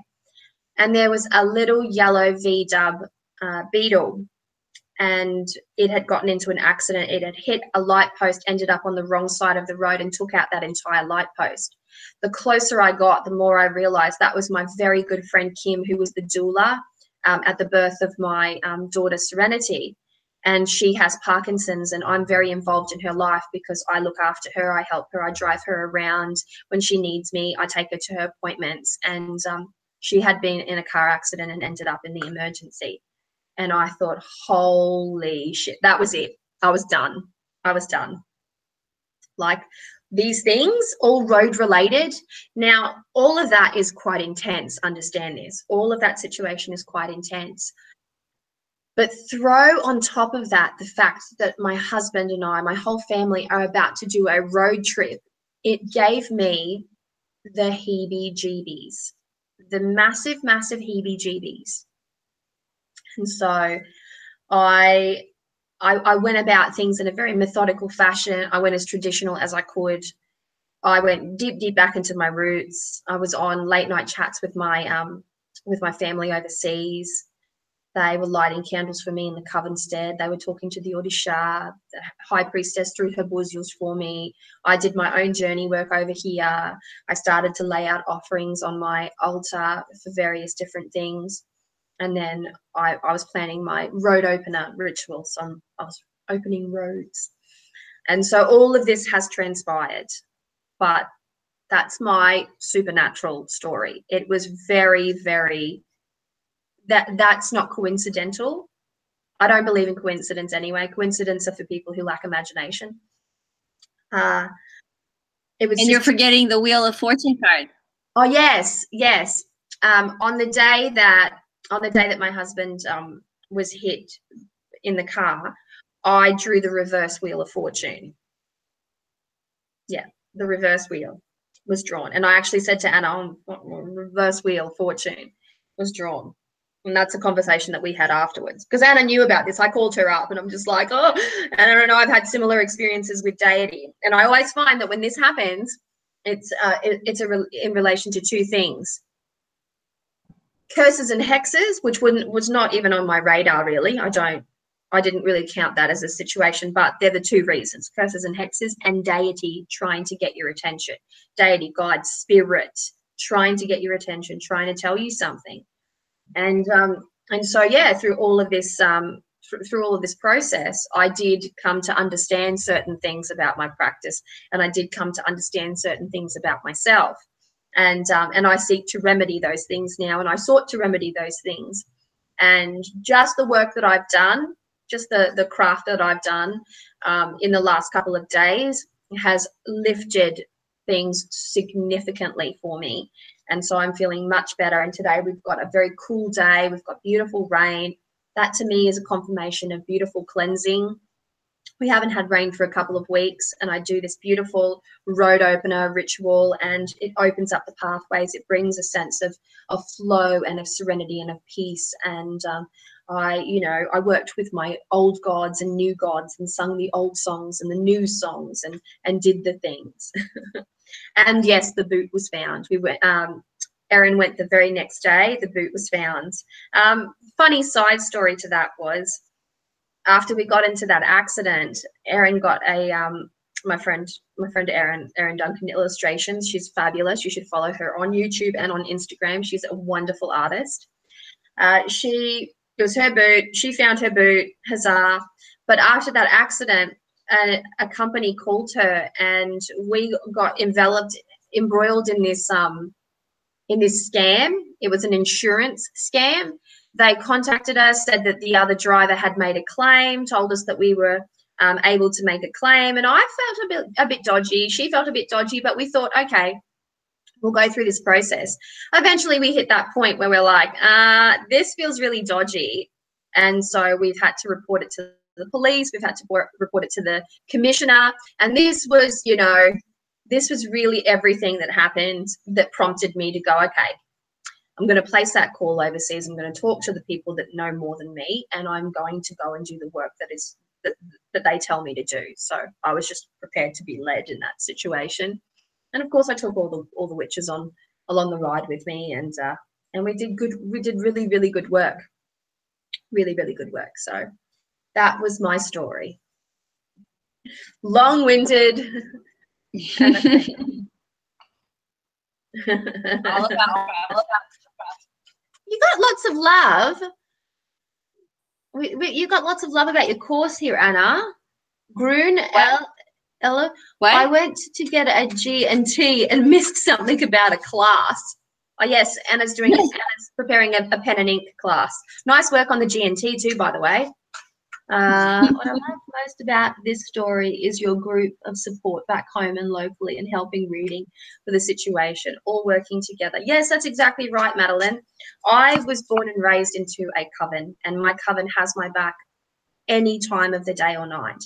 And it's a traditional thing that belongs to a particular tradition in Brazil. But over the years, my grandmother, as a priestess of that coven, she taught so many people who then broke away and created their own covens, and they are all interlinked with our original coven. So it's not just hundreds, but thousands upon thousands of practitioners that I can reach out to because I have a legacy claim there. Everybody knows who my grandmother was. Everybody knows that I'm the daughter of Delcili Domida Susi, who was an incredible baba in Rio de Janeiro. Everybody knows this, and it's something that I don't take advantage of ever. But when the sky comes a falling down and you need to sort of like figure out exactly what's going on, and it compromises your sense of safety, and that's how I felt. I felt puzzled. I felt like I didn't know, which I didn't like at all. And I felt like it was compromising my sense of safety, you know. And it's hard to explain, even though it didn't happen. When my husband was driving, the car was hit. He got hit on the back, so not his door. But I just couldn't help but think, well, if the kids were in that car, that would have been Caspian, my son. And it's just little things like that that made me feel really uneasy. And so when we got hit, which by the way was the exact time of the cross quarter of Samhain, when we had our car accident, we were at a 3-lane intersection, a roundabout that's notorious for accidents. But it was late at night, and the car that was behind us simply didn't see us. We were in a bright green car. It's not like the car was black. It's not like it was some weird color that was not visible. Brake lights were working, and we got hit because probably the learner driver that hit us was on her phone. I'm sorry, I don't mean to judge, but you know, how can you not see a car stopped at a roundabout, 2 red lights, a green car, the roundabout's all lit up as well because it's a major roundabout. So you know, you just have to think of these things. And I will say that told you this also, like throughout this whole year, right, working on the deck. So if you are at all, you know, in touch with your more magic, like the way to say it, your witchy, exploring certain, especially in the court cards, we've been exploring a lot of deities. We've been incorporating a lot of deities. So in order to do that, you know, both of us and also you guys, when you're in the chats, right? We are thinking of them. We're talking about them. We are, you know, energetically stirring them up, and which is a good thing for them. But then we move on, right? So we're moving on to the next one. Some of them don't really want to be left behind. Some of them want more attention. So gotta pay your dues. In fact, folks, this prompts me to think up a thing.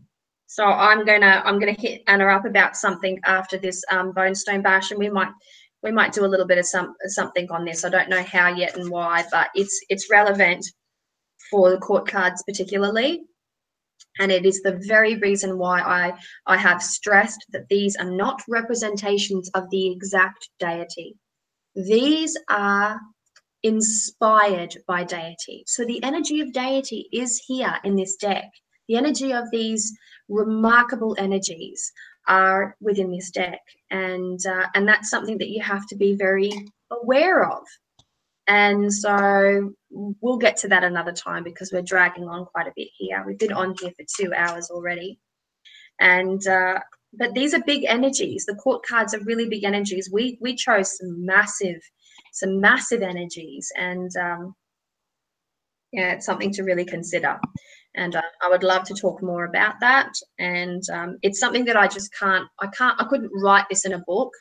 How to work with deity in this way, so it is something that I would like to. I don't know how I'm going to do it. I'll think about it. As I'm writing and packing and, you know, doing all my things, I'll think about it. So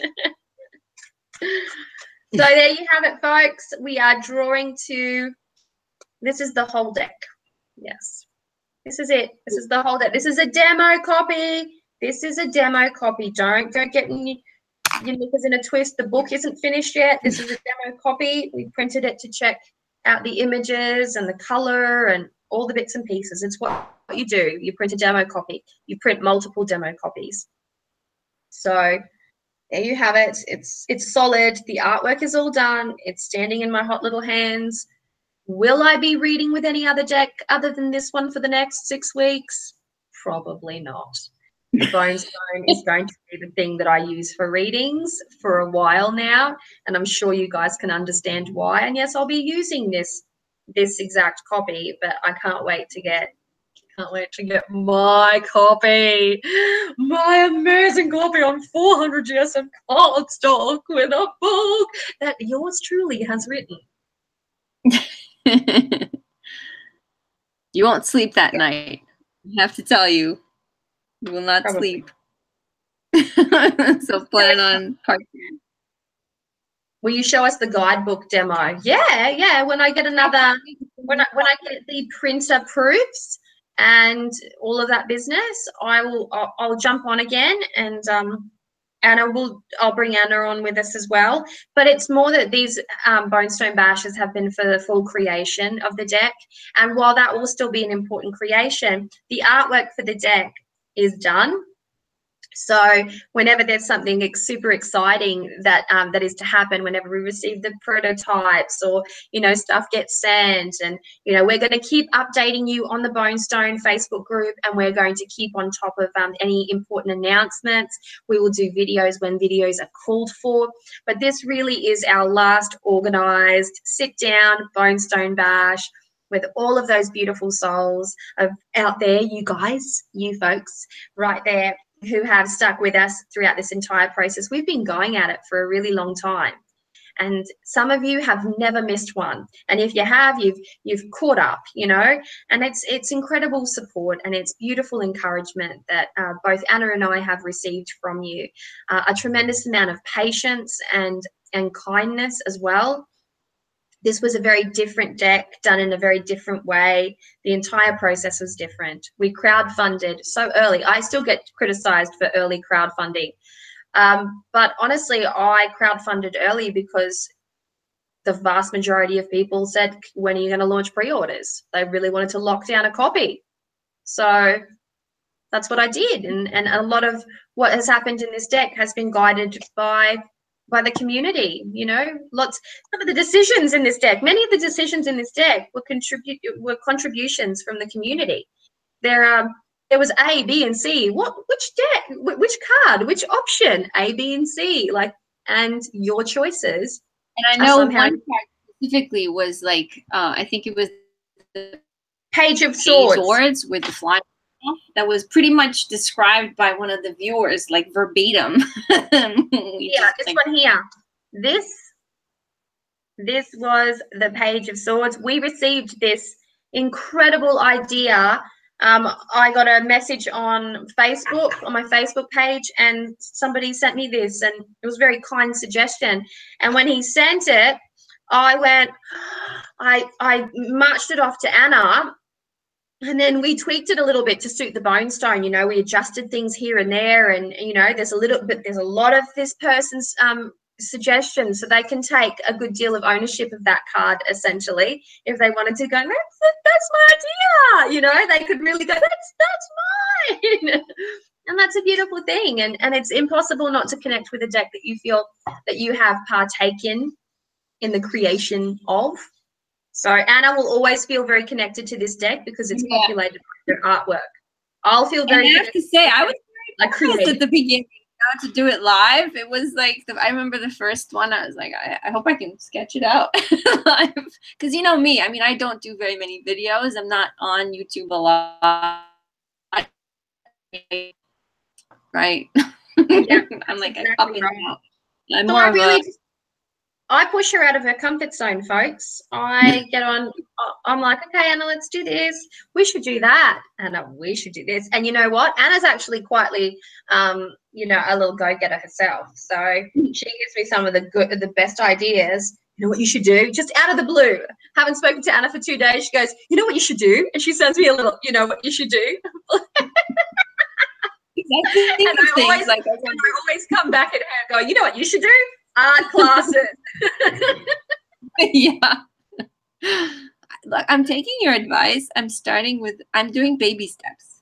I'm doing a baby. Stop harassing you. There you go.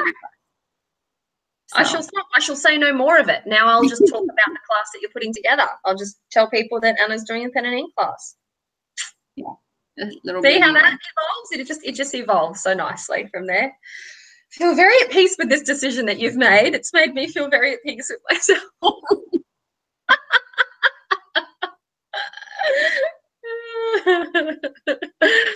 That's a beautiful thing, folks. All right, beautiful people. Well, I think we've covered a lot on this last Bonestone. We've flicked through all the cards. We've shown you the demos. We've read a little bit about the book, given you an update on postage and the hows and the whys that I'm going to be shipping out. I've talked about, you know, specific choices. I've talked about the court cards. This has been a jam-packed one. Talked about supernatural experiences just for the, you know, just the final bit there. So, you know, I had to sort of like, had to give it a good send-off, you know, had to give it a good send-off. Now, what I will do is I will pull some cards legitimately for you. Not that the cards that I pulled at the start weren't legitimate. They were definitely legitimate. But these are for you. These are just for you guys. And from this beautiful deck. It's amazing. Oh, gosh. I've been asked whether or not I would do this again. Not create a deck, but do a deck live. And I would, but I think I would do things slightly differently. But you live and you learn, don't you? You live and you learn, and it's a beautiful thing.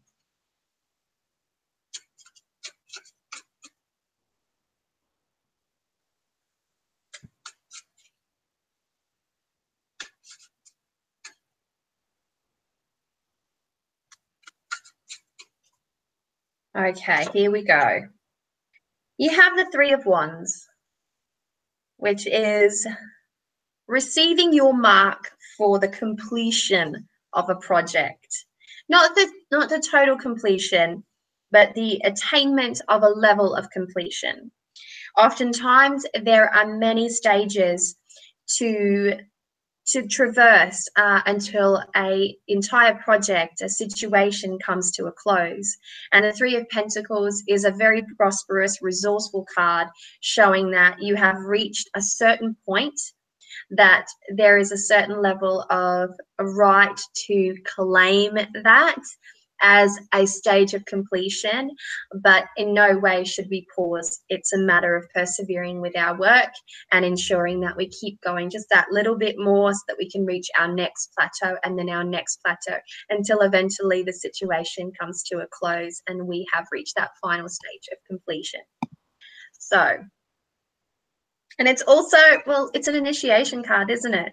It's also about receiving your markings, doing the work, you know, traversing the troubled waters, if you will, and, you know, going the hard yards, as we like to say here in Australia, and you know, getting that accolade almost. It's not necessarily a full-blown accolade, but it's a recognition. That's the word that I was looking for. You know, the recognition, whether it be the recognition from the self to the project or from others to you. And it's a beautiful thing when that happens. And Anna, for example, goes ahead and tells me that she's doing a pen and ink drawing, and I think that's absolutely amazing. She hasn't done it yet. It's a stage in the process, but she's three of Pentacles. She put the idea out there. She's going for it. It's not finished yet. It could be more. Who knows? She's my example. She's my actively working example right now. Yeah, I have it all set up. I have it all set up in my mind. So we got the Six of, is it? Yeah, the Six of Wands. Got the Six of Wands there. And so this is about individuality, about ownership of your power. I feel like I'm doing a reading for Anna right now, actually. This is a little bit about ownership. Well, not a little bit. It's about your crowning glory, owning your power completely, claiming exactly what it is that you want, understanding the greatness and the sovereignty that exists within you, and then striving to attain that sovereignty in ways that express you completely and creatively.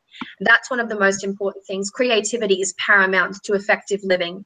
I will say this, and I will not hesitate to say this, because our soul, our spirit, we all need to create in one form or another, and creativity can take many different shapes. And so never get boxed in to what creativity might mean. But it is about, you know, achieving that level of creativity within your own life, within your own sphere of consciousness, and then rising to meet that creativity with that, you know, inherent sovereignty that exists in the human spirit. Okay, last card, because I'm going to do 3. I'm not a 6-card drawer all the time.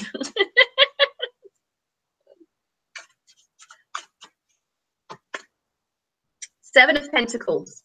I mean, Cups. 7 of Cups. Gosh. 7 of Cups. Not all that glitters is gold.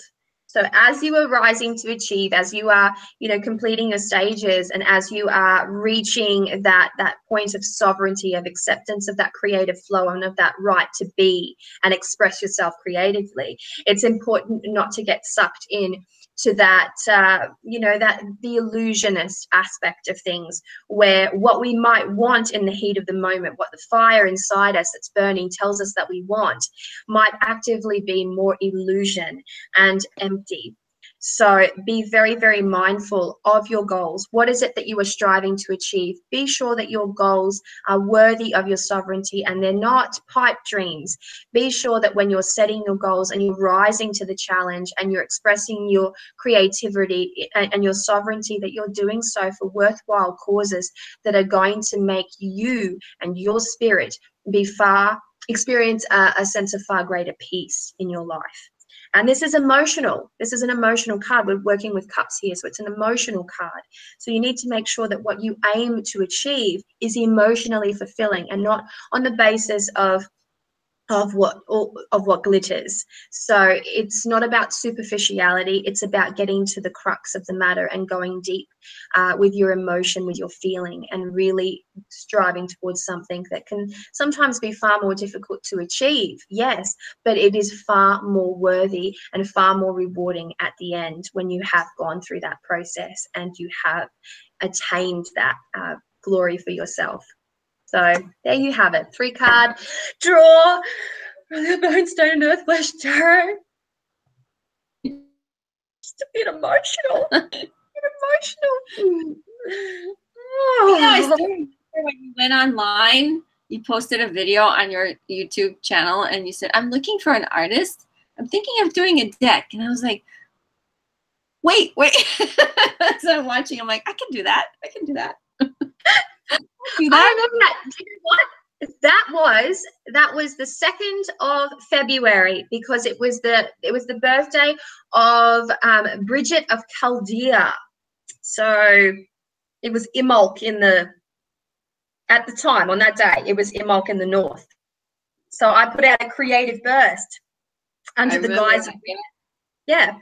So, and Anna's like, she just messaged me straight up, like full guidance from the very beginning. Why don't you just, you know, pick some artists and ask them to do a, you know, a little sketch, like a sample. And so I said, okay. So I said to Anna, the Hierophant card, because that was, you know, it's the card, right? And she banged out the Hierophant card, and I'm like, oh my God, I think I found her.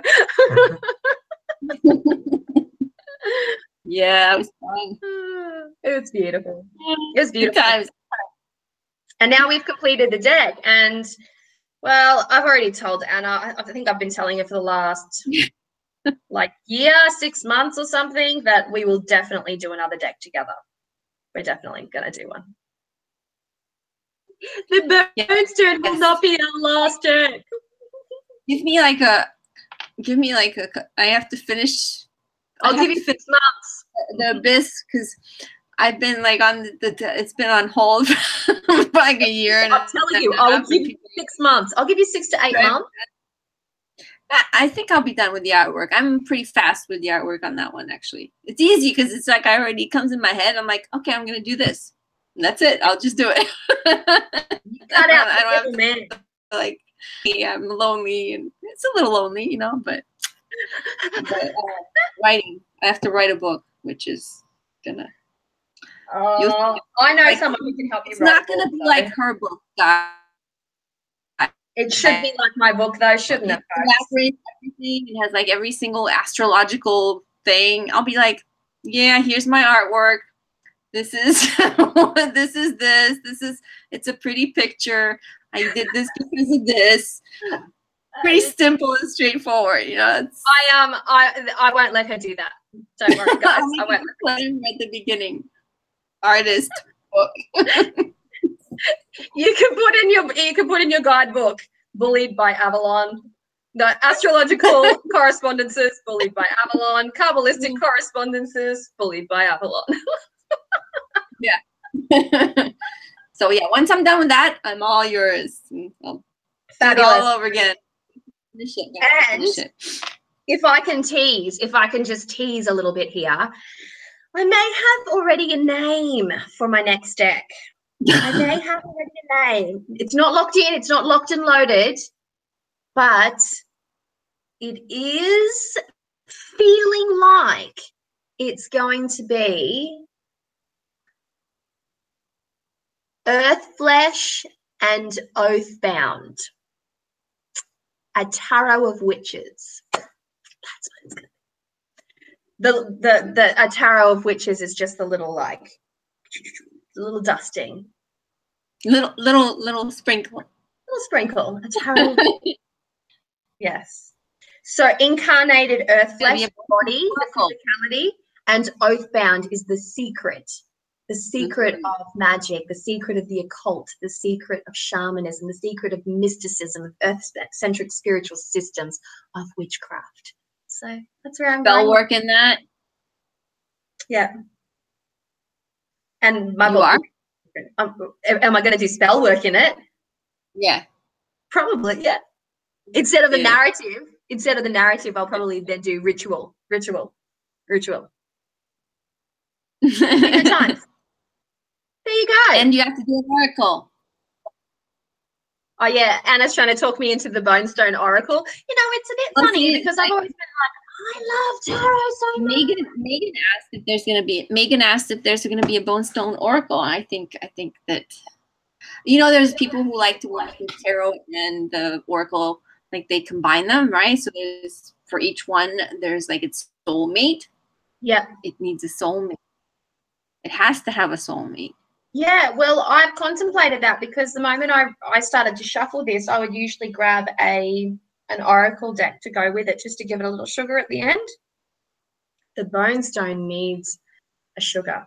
Needs some sugar. What's going on, babe? Okay, cool. Right, folks, well, that's my cue. I've got a skedaddle, got a whole day of other things to do, and I've got to finish off that email to the printer. So I'll keep you guys updated as much as possible. Wait until you see the staged photos, and by staged photos, I mean the photos of the Bonestone on my altar. Wait till you see. Wait till you see. If you've never followed me on Instagram, this is a time to do it because I'm going to photobomb. I have been dying to photo it. I've been dying to photo it, but I haven't because it's been a secret.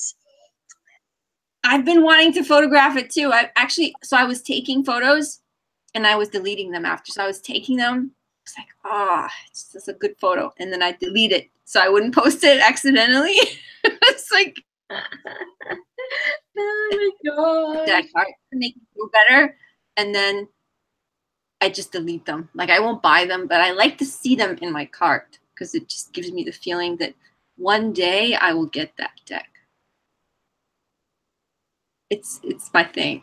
I'm sure some of you do that. I do it as well. I screenshot of my what deck is that, and a screenshot. I'm like, that's my wish list, my visual wish list. With Oracle of Echoes would look so good. Oh, look, they've teamed us up, Anna. Bonestone with the Oracle of Echoes. That's true. It could work. It could work. It's by the same artist. That is true. And the what is it? Luna. What's your little Claire de Lune. Claire de Lune. Like the Claire de Lune. Yeah. Everyone remembers Twilight, don't they? Claire de Lune. There you go. You got all the Normand already. But we might look at doing a oracle for this one. Maybe it can be a deity oracle. Maybe it can be deity and animals. Ooh. don't want to get thrown off the stairs again. I just don't want animals. Maybe it can be elements. Maybe it can be all sorts of things. Okay. There we go. Do that. All right. There we have it then, folks. Thanking you all so much for joining us, and for each and every one of you who have consistently stepped in to share this creative space with Anna and I throughout this entire process of almost 2 years now. And the Bonestone is a remarkable deck because of how much community support it has received, because of all of the beautiful energy that has been woven into this deck from each and every thoughtful individual that has contributed in small part or in large part to the creation of this deck. Every decision, every conversation, you know, some of the amazing ideas that came about, some of the funny stories. We all remember the Four of Swords, don't we? Thank you to Witch Up the Road for letting us know that Lisa Hunt did a pastoral tarot and it had a Four of Swords that looked remarkably similar to what we had drawn. It turned out that after we were notified of that, Anna didn't have to go through the trouble of inking and then painting, only to then go, oh shit, it's been done. So, right. You know, we jumped on really quickly, and we created, you know, the Blue Lagoon and the warrior, you know, getting in the water, and you know, it was a beautiful little process, and we have so many great stories, you know, to go with that. And that's because we opened up to community. And whenever you open up to other people and you make it a group affair, so to speak, you always get these amazing little stories. And that's what makes the Bonestone incredible. It's also the reason why I didn't add symbolic meanings and representations to the guidebook, because honestly, folks, we went through the nitty-gritty of that here on YouTube through each and every damn Bonestone Bash. We talked about the symbolism and we talked about the whys and the hows of it, and that's something that's special and particular to these live streams. So if people really do want to know what happened behind the scenes, and you know, how I came to these conclusions and how Anna came to these conclusions, the whys and the hows of it, there's an entire playlist of Bonestone Bashes that they can check out for themselves and go, oh yeah, I see where they're going with this, you know, and it puts the mind at peace. But it's a very multifaceted deck. It's very colorful, has a lot of infusion, a lot of energy, and a lot of love and support. So thank you from the bottom of my heart, and to all of those people who have contributed to the support of this project financially, as in pre-ordering this deck and getting really excited about the arrival of their deck. Thank you to you as well. And thank you to Anna for her incredible artwork and her support throughout this project as well. You may all thank Anna for her incredible work. You are quite welcome. It's been really fun. And so there we have it, beautiful souls. Keep an eye out on the Bonestone and Earthflesh Facebook group for any future updates and any potential like random bashes that we decide to throw in the mix because something super exciting's happened. But in the meantime, wishing you so much love, luck, peace, and joy. Be kind to each other, and I hope that wherever you are and whatever you are doing, you are surrounded by beautiful magic. Anna, would you like to say your farewells? Yeah, thank you guys for hanging in, you know, for 1.5 years. That's quite a dedicated group you are, and we're very appreciative of it. And I've learned a lot. Just drawing the entire deck, you know, I've definitely, you know, learned a lot, artistically speaking, and also, you know, just from you guys in general. And I will definitely see you. I'm sure we're going to do a couple more, you know, just to catch up. That's it. Numbers, but thank you again. Love y'all. Bye. Look after yourselves. And we will be back soon.